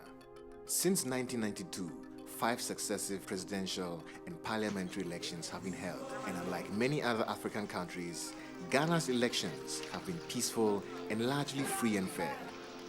This is not by accident. Rather, it is the result of the efforts of civil society, the media, and numerous other institutions who have worked hard to strengthen the culture of democracy in Ghana. The Institute of Economic Affairs is one such institution and has been active in supporting the growth of a democracy. The Institute was set up in October 1989 with a view to broadening the debate on public policy, promoting private sector-led economic growth, and strengthening the pillars of multi-party democracy in Ghana. The Institute of Economic Affairs has worked especially hard in the area of creating a platform for political parties to interact. This interaction was taken to a new level when the Institute of Economic Affairs introduced the presidential debates. There is absolutely no doubt that the large majority of Ghanaians appreciated these debates. The citizenry is enlightened.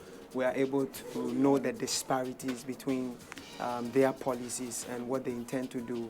It gives you the opportunity to know the candidate. You are able to ask them very difficult questions to see how they can manage those issues. The debates were a resounding success and helped foster peace and unity in Ghana. But Nana, well done. You gave me some satisfaction as my midfielder. By cherishing and developing our political gains, Ghana's future is full of hope and promise. The IEA will seek to spread the benefits of multi-party democracy across the West African sub-regions. And we envisage a country that has deepened multi-party democracy, a shining example to the rest of the continent. That's how we see this country.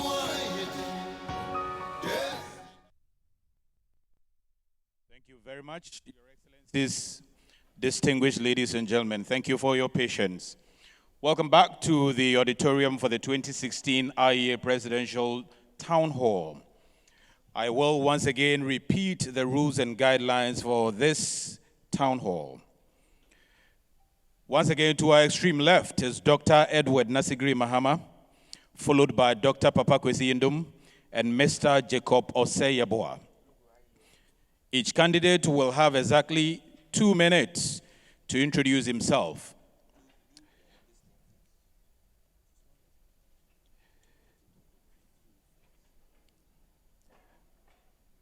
For the purpose of coming back from that break, and because that has already been done, we will skip that particular point of introduction.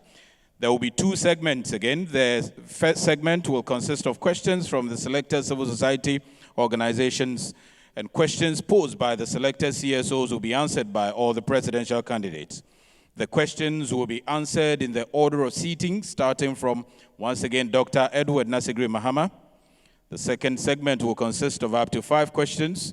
Again, the moderator will decide since we have just returned from the break. The selected CSOs and moderator will ask each question in 30 seconds. Each candidate will have exactly 2 minutes to answer a question. The moderator will have the option of posing follow-up questions, and candidates will have 1 minute to respond to follow-up questions. After the end of the first segment, there will be a short break again.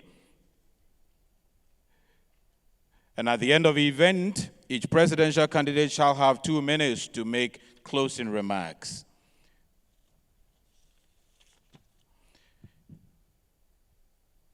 During the event, each presidential candidate has 3 opportunities for a rebuttal, which will be made within 1 minute.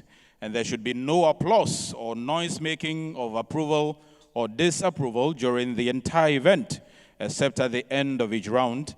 And at this time, I would have to commend all of you for going by this particular rule, because in the first segment, we realized some decency. We expect that you continue to keep this particular practice as we continue this program. All mobile phones should be turned off. And I repeat on that, all mobile phones should be turned off at this point in time. At no time should the audience take photographs, as this will affect the lighting in the hall. The security can ask persons who do not conform to these rules to leave the hall. At the end of each round, no one should go on to the dais. Your Excellencies, distinguished ladies and gentlemen, we're about to start the second segment of tonight's town hall. At this point in time, I now hand you over to our moderator for tonight's town hall, Mr. Samson Ladi Ayenene. Thank you very much once again, ladies and gentlemen.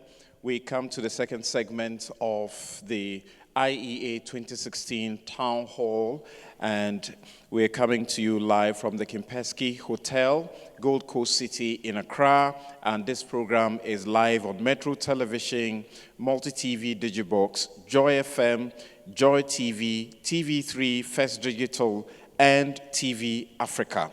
And the event is also live on the official IEA Facebook page and the YouTube channel.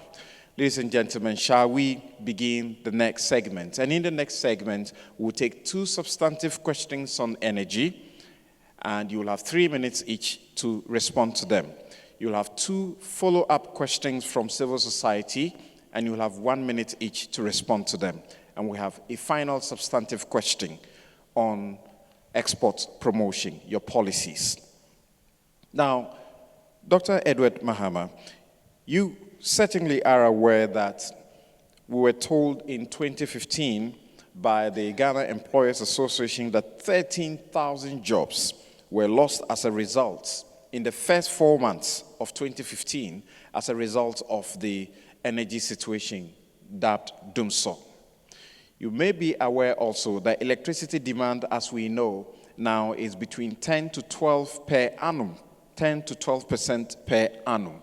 The question to you is, what are the pragmatic and realistic measures that you will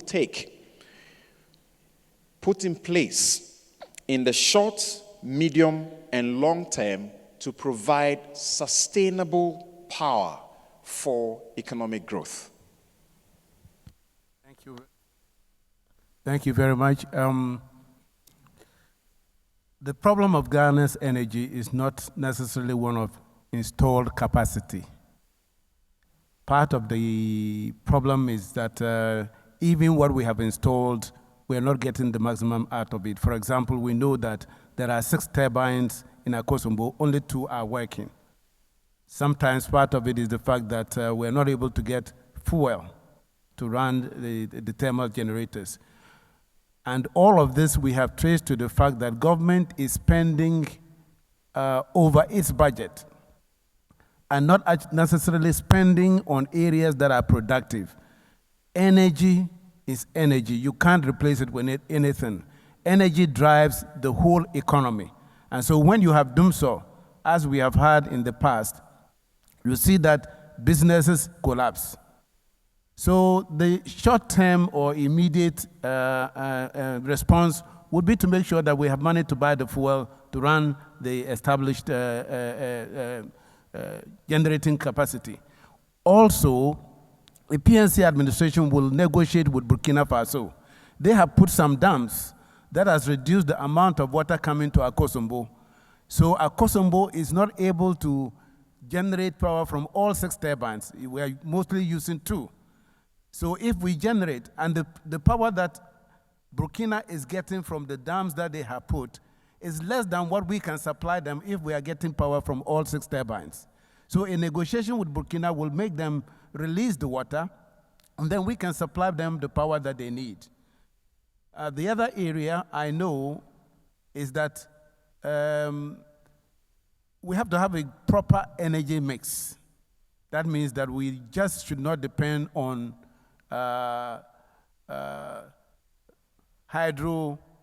We should have a proper energy mix. Wind, solar. Solar is very important. In fact, our beloved Komla Domo, he interviewed a German scientist who said, when he was alive, and I have his contacts, that he can put a solar system in the desert that will supply all of Ghana, Burkina, Nigeria, and Niger. So solar is very important. At the moment, even if we are not looking to that long-term solution, but we give some tax credits to those who are building houses to put solar panels. Solar is also very important because the panels are made out of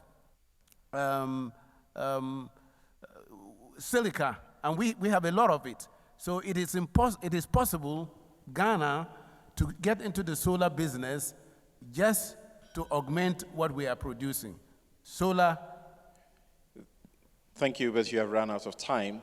Now, Dr. Papa Kusi Ndum, it is your turn, and the government that you criticize presently and your competitor as having failed in this regard, because you mentioned energy already, His Excellency John Dramani Mahama has been touting his record as having in the last 3 years connected as many as 3,000 communities to electricity under his Energy for All program. And in the same way, touts the fact that Ghana produces 76%. Ghana has been bringing the total access to electricity in Ghana to 76%, which is second only to South Africa and in the sub-Saharan Africa. Yet, he says he'll fix the problem. You share the view that he has not fixed the problem, even in the light of these statistics. Well, that is part of the problem, and it's actually the biggest part of the problem, is political interference in the energy sector and an unrealistic political expectation and so on and so forth. You remember in 2012, it was the same President John Dramani Mahama who said, you elect me, Dumso will be a thing of the past. And then we went through Dumso. And then in the middle of Dumso, just about every other month, he gave another promise. In November, it will be solved. In February, it will be solved. And so the rush to find a solution has led us to a solution that is very costly. And by all standards, it is very costly. So the leadership problem,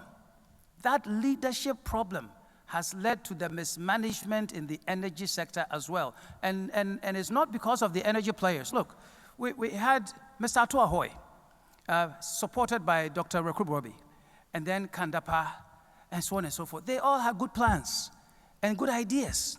But always you had the political players in there. Okay, some going in there because they say energy is where the money is. So they want to do deals to make money. Some other people, they go there and they say that they want to be re-elected. So they want quick and easy solutions. Look, you generate power, you transmit power, you distribute power, then you bill and collect. But what we have done so far is just produce power, generated power, and expensive ones at that. So you haven't fixed the problem.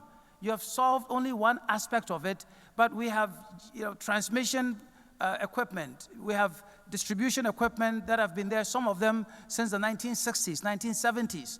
And so you need billions of dollars to fix the problem adequately, so you can't promise that you're going to solve it in 6 months. And also, what we have in the situation in this country is that the power situation that we have, the demand also is growing. So what I say is that number one, you need a competent political actor who will stand out of the way and allow the technical and professional people to do their work. Number two, let government pay its debts on the one hand, and then avoid accumulating future debt by budgeting appropriately for state institutions to pay for the power that they pay. And then number three is solar.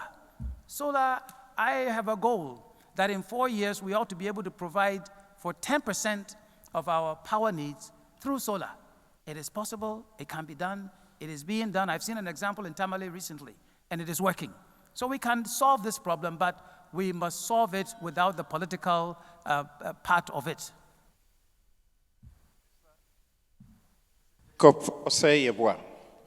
We have 76% access in the country.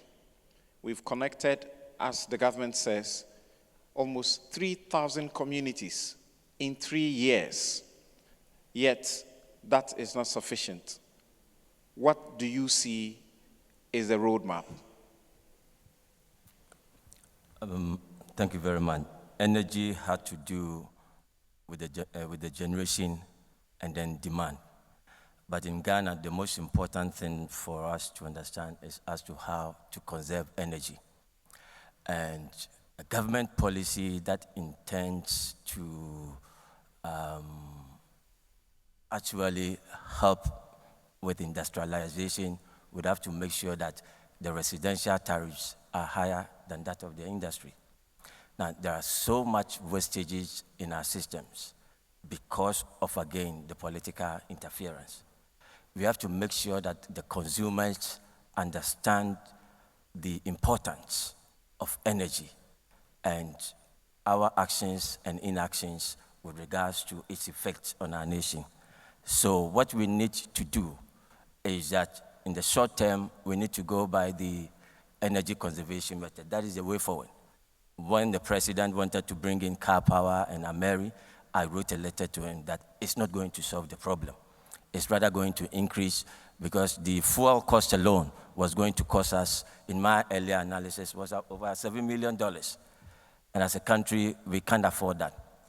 And I suggested, I had a program with the Energy Commission, that we can just switch off our fridges.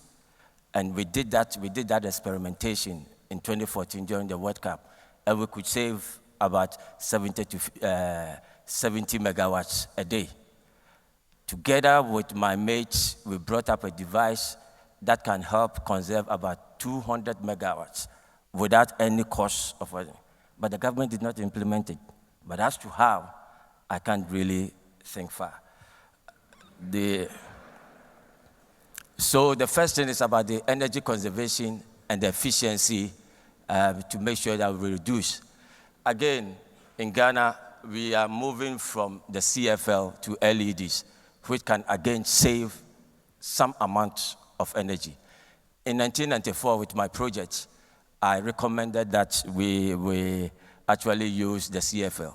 When the Kufuor administration did that, we managed to save 124. We can again introduce LEDs, and then we'll be able to save that.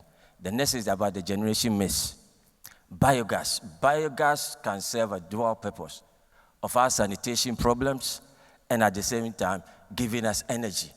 And as a nation, we need to do that. We have one of the experts, in fact, the leading expert in Ghana, he's a Ghanaian, and we are not making use of that.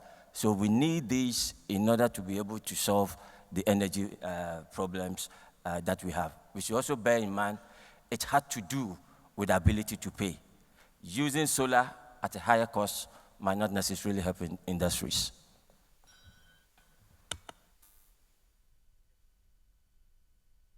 Let's hear your rebuttal. Did I hear my friend say he can't think far? And he, you know, he knows why his solution was not taken and not implemented, because they are not interested. It doesn't earn anybody money. It is not an elegant political solution. It is telling people to do something that some may not want to do, but that which is necessary. So at some point we must have leadership. What he wanted to say, I'll tell him. What we need is to have leadership that tells us straightforward what needs to be done, whether it is hurting temporarily on the short term or not. And so we can implement the solutions that we need. So that is what will solve the problem. So let's hit it right on the head. We need leadership that will know the problems and decide to apply the solution that will get rid of those problems. Thank you. And Mr. Ishmael Ejekumhene, Executive Director of KITE, has a follow-up question that should exact some specifics from all of you gentlemen. Let's hear his question. Thank you, Samson. Good evening, distinguished candidates. I'm sure as for energy, I don't need to belabor the point that is a prerequisite. Everything we need to do revolves around energy. But we also know that access to energy is a function of both availability and affordability.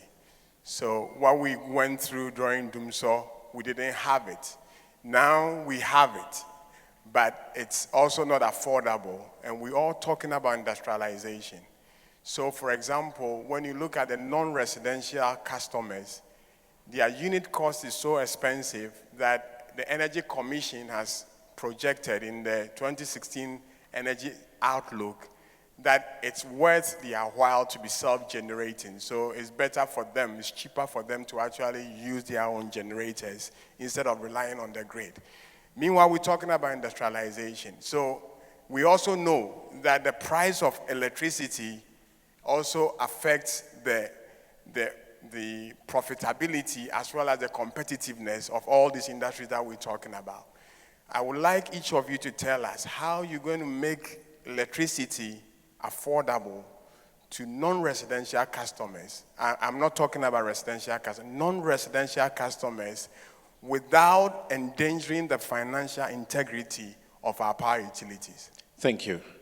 And that's supposed to be a follow-up, 1 minute each, starting with Dr. Edward Mahama.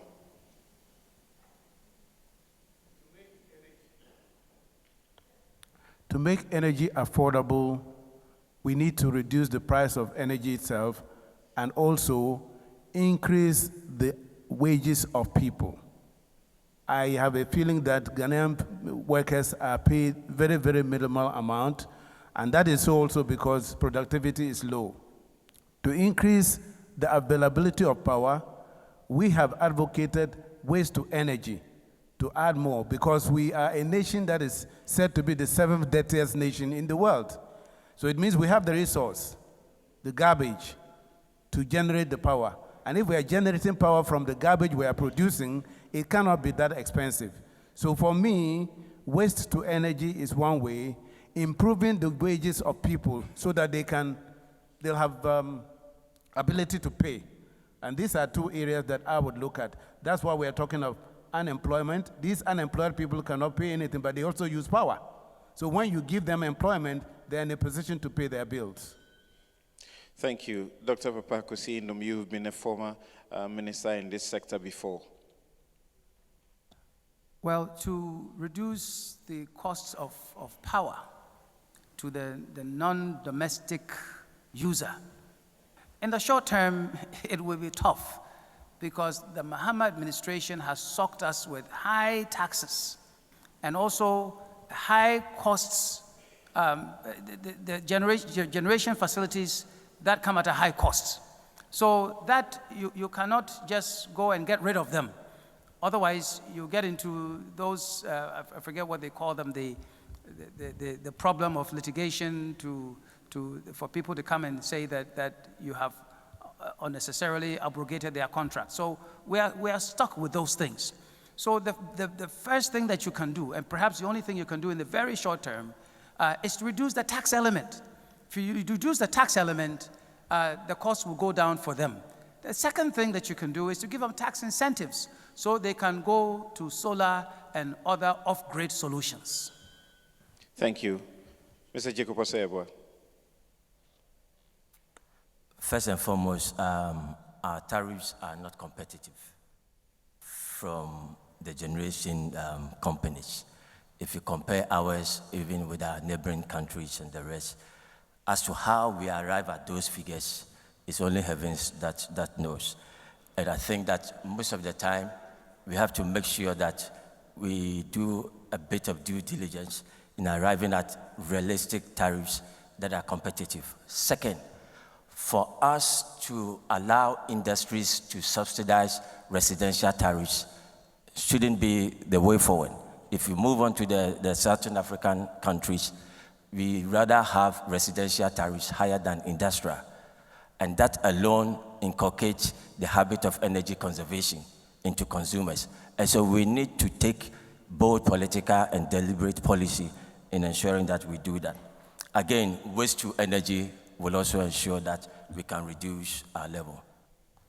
Thank you very much, gentlemen. The next substantive question I see to civil society, I see to Dr. Ishmael Aka, who is head of policy unit and energy policy advisor at ASEP. He is asking you the next substantive question. If there are any follow-ups, I will do so. Dr. Ishmael Aka. Thank you very much. Well, we know that financial sustainability of the utility companies is key to addressing the power crisis we had. In fact, the financial sustainability of VRA, of ECG, and other utility companies. Now, VRA controls about 66% of our installed capacity. However, VRA owes about $1.5 billion. They owe Ghana Gas, they cannot pay. They owe banks, they cannot even take loans. If you are elected, what reforms are you going to introduce into VRA to make it, one, financially viable, and two, efficient, so that the power sector will not collapse? Thank you. And this time we start with Jacob Osei-Abua. Thank you very much. And that is why we should learn as to how to pay for the electricity that we consume realistically. If we fail to do that, as a nation, we'll find it very difficult to move forward. And so we need to pay realistically for the energy that we consume. The policy of our governments for industries to subsidize that will not actually help. Again, the VRA and ECG themselves will have to also ensure that they operate at optimal efficiency. We cannot have a situation whereby we have losses over 40%. And so when you look at the level of generation of 1,000, and then you have losses over 40%, then it means that around 400 is going waste through management, through theft, and through high procurement, and so on and so forth. So they themselves need to also ensure that they look inwardly and become more efficient comparatively to other generation authorities in other countries. By so doing, they will be in a position to really serve us better. First, they themselves must be efficient. The government will have to make sure that we pay realistic tariffs, and that is the only way that we can move forward. But with regards to the debts already piled up, I think we need, as a nation, we need a deliberate policy, because as at now, it will be very difficult for us to say that we really want to come, we really want to have a means of recouping that, because they themselves, they have to pay for their debts. What I think we need to do is, again, for the government to ensure that all the debts that they owe VRA, they pay VRA, so that VRA will become more autonomous and be able to invest in it. What I've also taken notice is that it will take just a little amount to invest in the efficiencies. If we manage to do that, we can save a lot of money, and then we can have a higher generation for our consumers. And also, the VRA should not look onto the existing generation alone. One of the most important things is that we can now, there's a technology for us to generate hydropower, which is relatively cheaper without constructing dams. And so before and after the Akosombo Dam, we can install these generation machines, which can also help boost. And most of our rivers can also enjoy that. So they ought to also ensure that they look at what? We can use pet coke also to reduce the cost. So it's the generation mix that they need to look at as well. My follow-up question to you will be, you are talking about how to make the VRA efficient and financially viable. And you insist that we ought to pay realistic tariffs. Though presently, there is general complaint about the cost of electricity, especially for the non-commercial user. So a Jacob Osei Yeboah regime will see even higher tariffs? Not necessarily. Not necessarily. The most important thing, as I was saying, is that if they are efficient, there are a lot of corruption going on in VRA through procurement, and that also increases their cost of or sources of input. And that is what I'm talking about. If as a nation... No, sorry, my question is that you say we are not paying realistic tariffs, and that's what we ought to pay. That's number one. Yes, that is the first one. The government shouldn't interfere, okay? Because at the moment, what is happening is that the industries are rather now subsidizing the residential. And it's not going to help us as a nation if we really want to move forward. And so if you're able to deal with these things, it's very important with regards to the generation, in the sense that there's no need for us to generate 1,000 whilst 400 is going waste. Thank and you. The cost Thank of you. generating 400,000, let's say 400 Thank you. megawatts. You've exhausted your minute. You've exhausted your minute, and we need to take the response from Dr. Papakwesi Indum about the financial viability and efficiency of the VRA, which owes $1.5 billion. The question we need to ask is, how did that debt come about? Because VRA was not always in debt. When VRA was exporting power, VRA was making money. But when the exportation of power ceased, well, what happened is now the power was being sent to ECG. ECG was distributing power, and government, as the biggest consumer, was not paying them. So ECG is also owing VRA. So it's not the inefficiency of VRA that had caused the problem. We must understand the source of the problem if we are going to solve it. So if it's indeed this same government that has put that problem there, then we must find a way to take that problem off the table of VRA and solve it.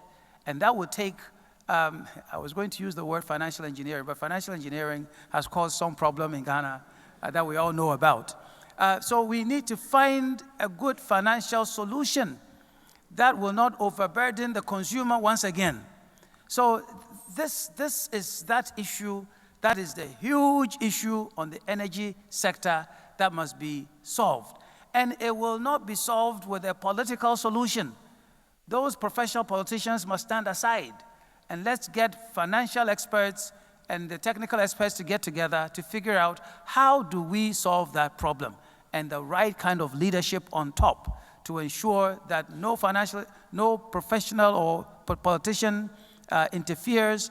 Nobody who wants to make unnecessary money without sweating for it gets close to the action, and so we find a solution. And I believe that that solution can be found. I've been there before, and I know that it can be done. So you do that one matter, that it goes away. But now, ECG is not the only one who produces power in the country. There are others from the private sector and so on and so forth. But then there are off-take agreements that are sort of historic offtake agreements that VRA needs to comply with. So we need to figure out how do we get rid of that burden of VRA. So you understand that this is not a matter that you can go and stand on a political platform and say that doom so will be a thing of the past just like that. You need to have people sit down and come up with solutions, and whether the solution is politically elegant or popular or not, then you find the courage to get it implemented. I believe the problem of VRA can be solved. It can be solved, and it can be solved not easily, but it can be solved with diligent leadership.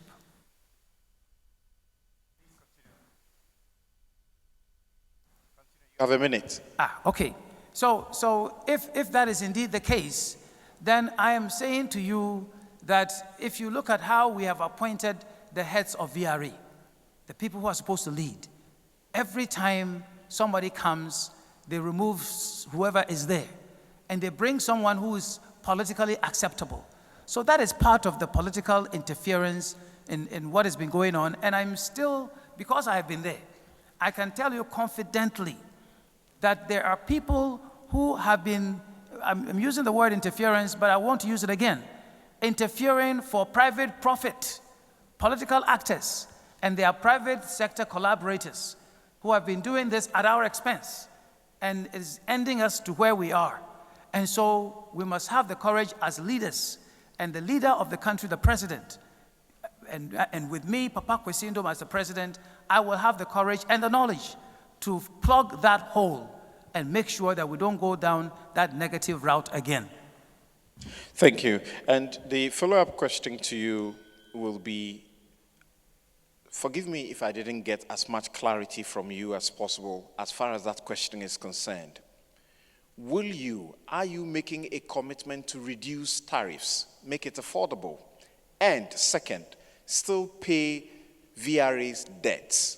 That's the question. How? Yes,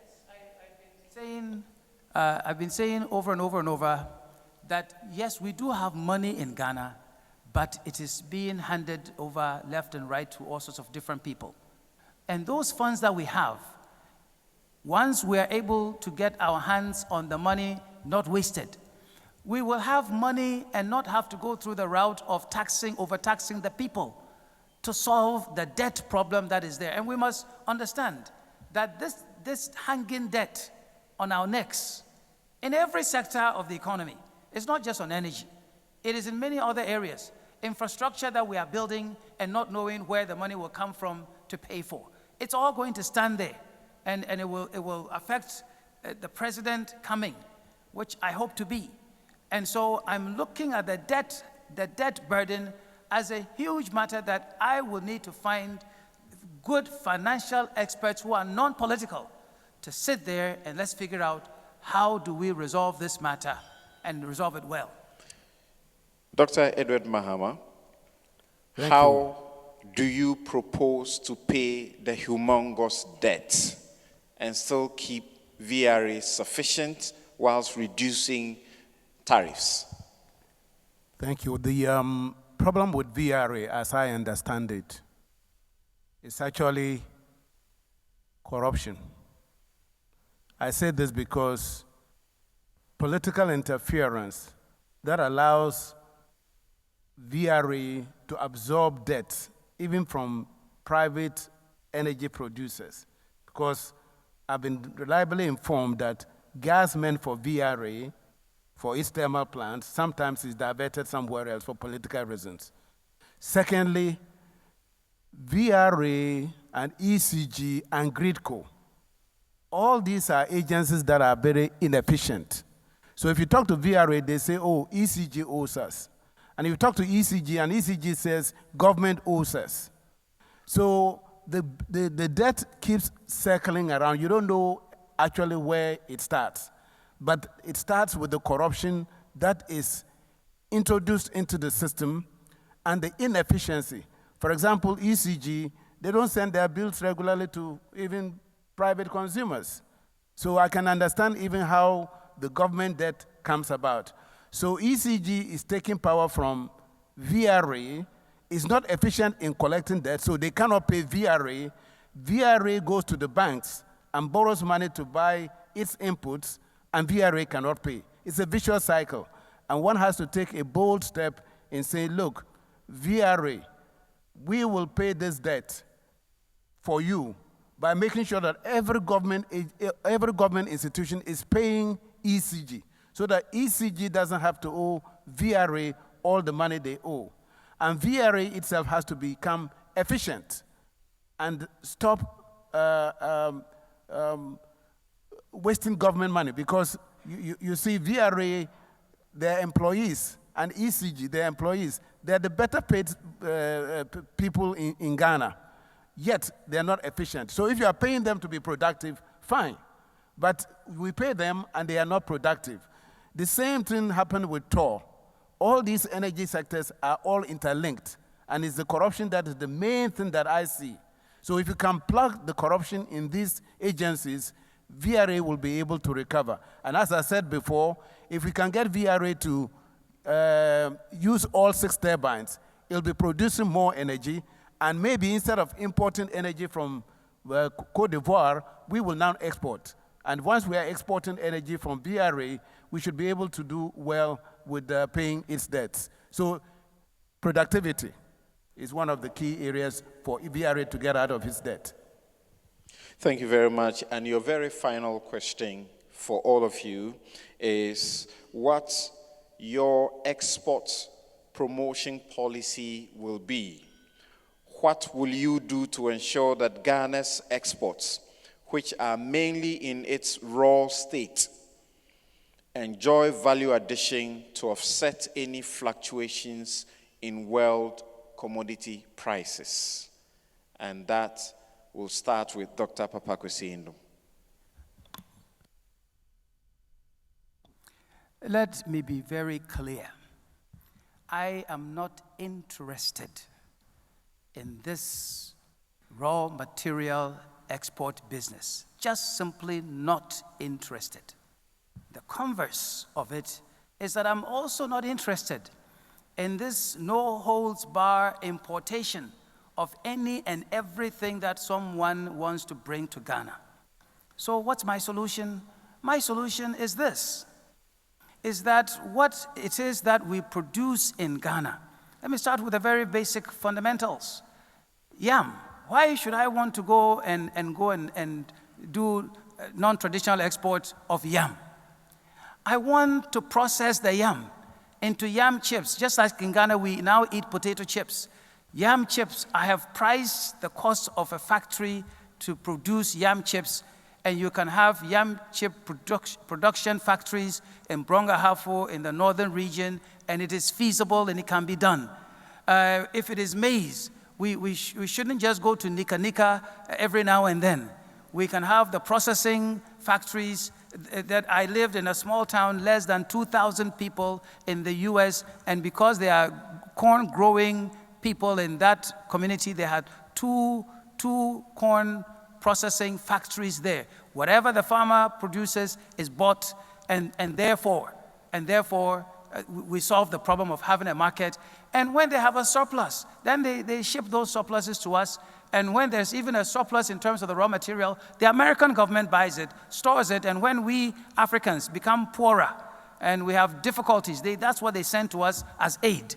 And so what I'm saying is that all that we need to do is emulate the good examples that happen and are happening in many parts of the country. So we process the rice properly. We process the maize properly. We process the yam properly. We feed ourselves first. Then we export. As we are feeding ourselves, we are preventing ourselves from importing, and we are keeping the monies right here in our own pockets. And it can be done. And I'm talking from practical experience, because we have done some of this experimentation in different parts of the country with different products, and they are working, and the farmers are happy. Now, we're doing this just on a small scale, with just the small monies that is in our pockets. Now, with the government's purchasing power, imagine what we can do. What we can do.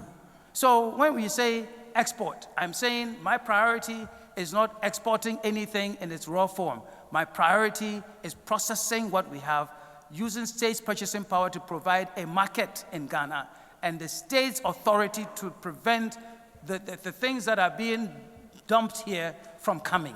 And we will do better as an economy. Dr. Edward Mahama, your response to the same question. Yes, thank you very much. I have said, for example, that since the Tekwashi brought the cocoa bean here, we are still carrying it in that form to the port. You can see them. It's a shame. I have said, as president, every Ghanaian child is going to have a cup of chocolate at the break. So we start to consume some of that cocoa. When we do that, the amount of even raw cocoa available on the world market will reduce. Supply and demand. So basically, right from us introducing a cup of chocolate for all Ghanaian school children, you'll see that the price we'll get for the cocoa that is left to be exported will improve. I was in Bechim campaigning, and one morning, the young men of the town came and said, "We want jobs." So I asked them, "Your fathers are cocoa producers. Any cocoa processing factory here?" "No." "We have some gold in the area. Any gold processing or refining factory here?" "No." I've already indicated that as president, I'm going to make sure that we have gold refinery to produce the Iea Asantewa gold coin, so that every Ghanaian going abroad, you can put a few of those gold coins in your pocket. No one will stop you at Heathrow or JF Kennedy and search you for cocaine or marijuana. And you can walk into a shop with your gold coins and actually get money for it. That is how you begin to industrialize. That is how you begin to reduce your exportation of raw materials. I have talked about, with some friends of mine who are into the cocoa, maize farming, there is no reason why we cannot start a commodities market. It does so many things. It provides market for the producers, and also there is help from that market to the farmers by way of guaranteed prices and by way of farm imports. So if we start to add value, and this is where I'm thinking of reducing the unemployment, especially among the youth. As I've already said, if you produce rice, it has to be milled, it has to be polished, it has to be bagged. So basically, by adding value by these processes, you create jobs and you also export finished product.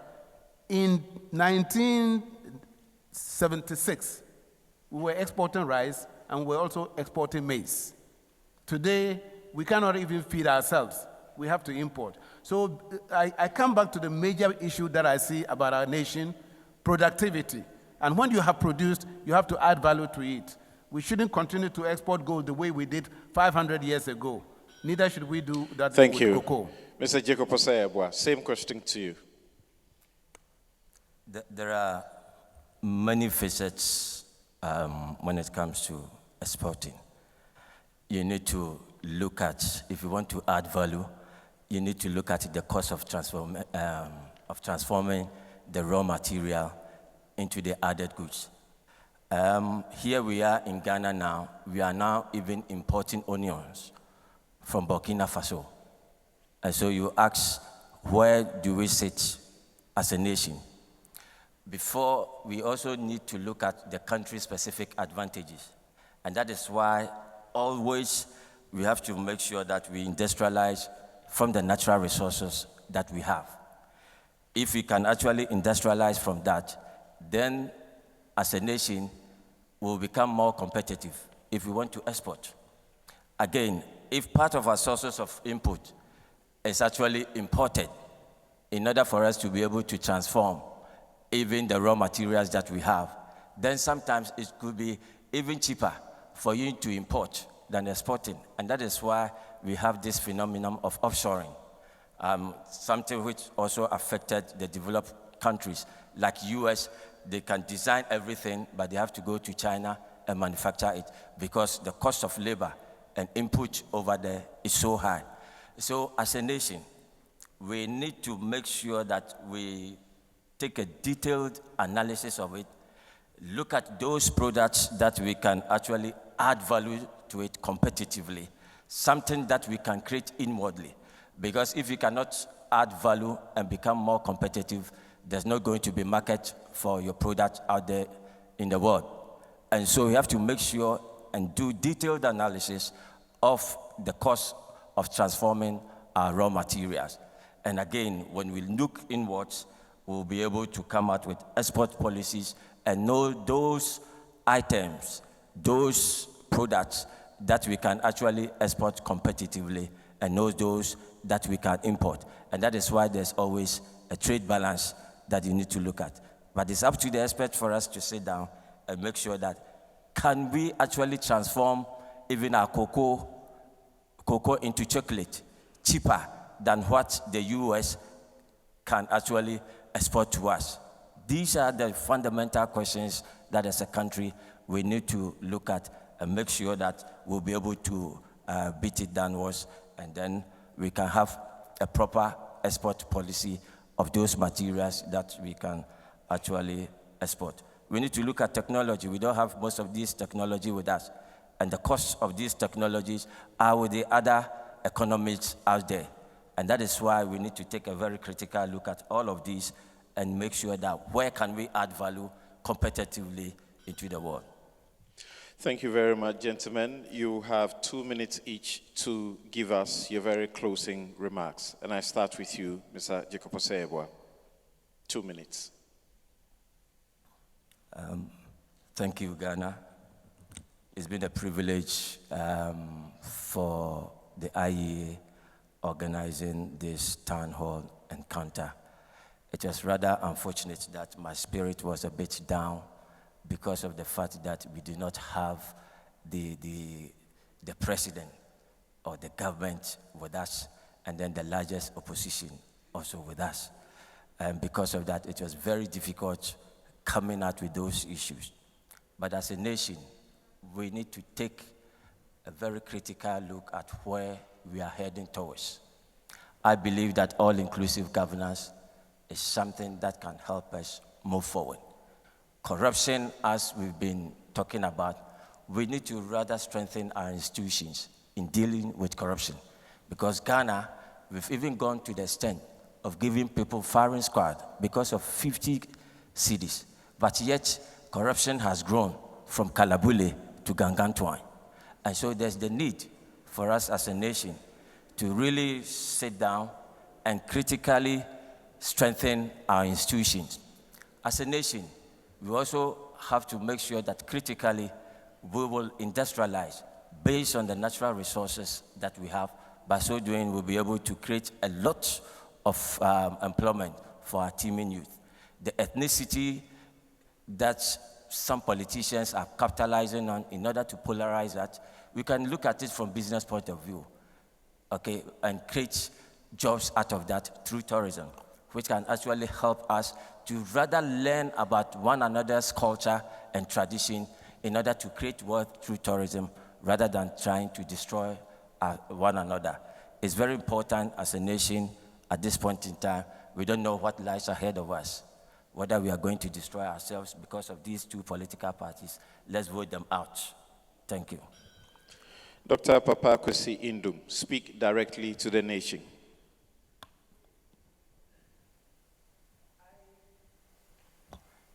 I have been elected by my political party, the Progressive People's Party, to apply for the job of President of the Republic of Ghana. And there is someone there right now. And that person has been there for the past 8 years supervising the economy and mismanaging it.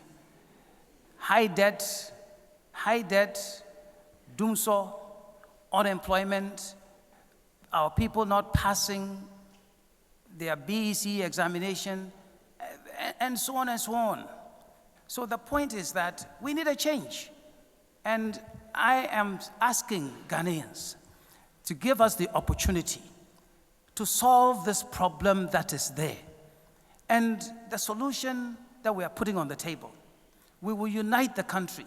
so that through unity we will have peace to have development.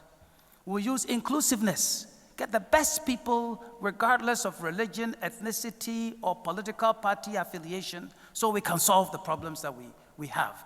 And we will use the state's purchasing power to encourage our own to have a market in Ghana, and use the authority of the state to prevent dumping of goods and services into our country that deprive our people of jobs. And 53% or more of Ghanaians are into farming.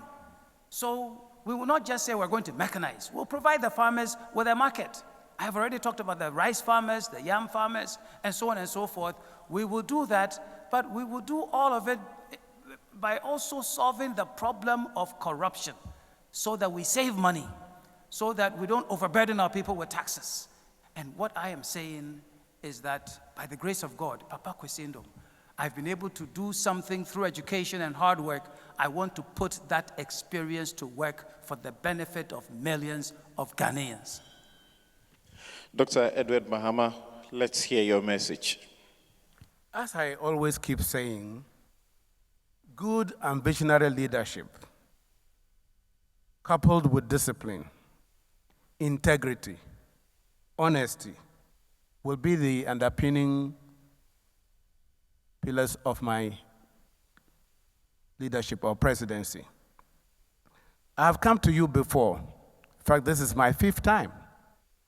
And even though I haven't won, Ghana has benefited from my participation in these elections. National health insurance, school feeding, get fund. I come this time saying, I contested with J.J. Rawlings 1996 and J.A. Kufuor. You told me to be patient, and you gave it to J.J. Rawlings. I was patient. In 2000, you told me to be patient. I was patient. You gave it to Kufuor. Of the 3 people that God chose in 1996 to start this 4th Republic, I'm the only one you have not yet tried. Now, you've tried the rest. Now try the best. And I'm offering you, in fact, my candidature has already been approved by the Big 6. I am number 6. My candidature has been approved by the rest of the country. We got our independence 6th March 1957. I am number 6. God completed creating everything he was going to create in 6 days. I'm number 6. When you go to the polls December 7th, remember, when you vote the number 6, when you vote for Edward Mahama, you are doing God's will. When you vote Edward Mahama, remember, you are completing the independence of Ghana, because Nkrumah got you political independence. I'm bringing you economic independence. Number 6, voting day, December 7th. That's what releases you from the bondage of political independence into economic freedom. Thank you. Thank you very much. A round of applause for all of them. Shall we put it up for them? Let's acknowledge all of them. Thank you very much indeed. Thank you, Dr. Edward Mahama of the PNC. Thank you, Dr. Papa Kwesi Indum of the PPP, and Jacob Osei-Yeboah, the independent presidential candidate. Ladies and gentlemen, thank you all for also being here at the Kimpeski Hotel, Gold Coast City in Accra for the IEA 2016 Presidential Town Hall Interactions. And we've been live on Metro Television, Multi TV, Joy FM, Joy TV, TV3, First Digital TV, and TV Africa. We've also been streaming on the IEA official Facebook page and YouTube channel. Thank you once again, and a round of applause for yourselves as we welcome the IEA for the closing remarks. Thank you very much, Samson Ladi. We would also have to say a big thank you to KNET for transmitting the entire event. KNET, we have to say thank you, finally, for helping us transmit this event everywhere. May I now invite Dr. Michael Ofori-Mensah, Senior Research Fellow of the Institute of Economic Affairs, to deliver the closing remarks.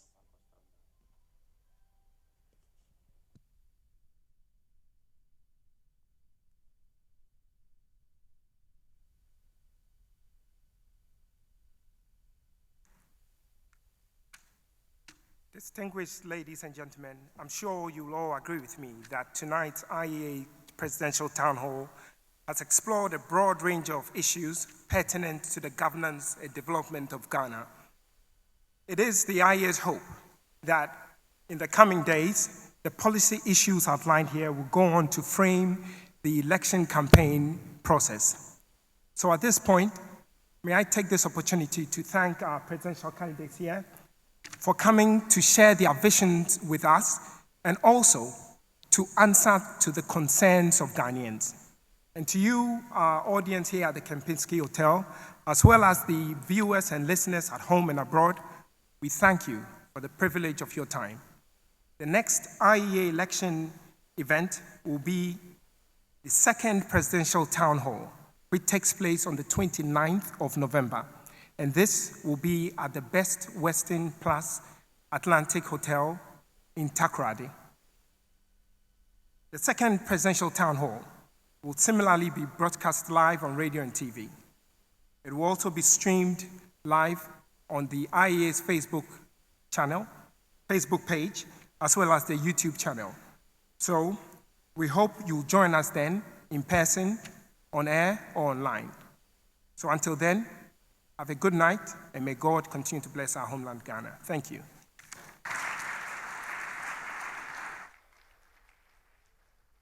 Thank you very much, Dr. Michael Ofori-Mensah, Senior Research Fellow of the Institute of Economic Affairs.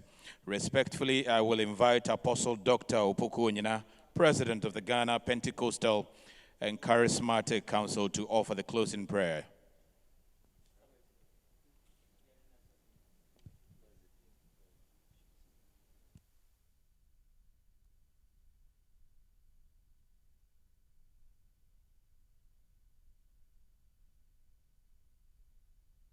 Shall we please rise up? Our Heavenly Father, we thank you for your very presence with us and for the way and manner you have led us this far. We have experienced your presence and you have led us throughout. We want to thank you for the lives of the presidential candidates who were with us today and are with us. We pray that, Father, you continue to lead and direct them as they continue with their activities and whatever they are doing, and even with their campaigns. We thank you for the moderator and for the way and manner he steered the affairs. We thank you for all those people who gathered, and Father, we pray that the general public will be able to assess what they have shared with us, and out of that, make their decisions. May your presence continue to be with us as a nation, and may your name be glorified through all activities. In Jesus' mighty name, we pray with thanksgiving. Amen. Thank you very much, Your Excellencies, ladies and gentlemen. We end the IEA 2016 Presidential Town Hall. We will be seeing you once again in Takoradi. Thank you and good night. And thanks to KNET once again for transmitting this event for us.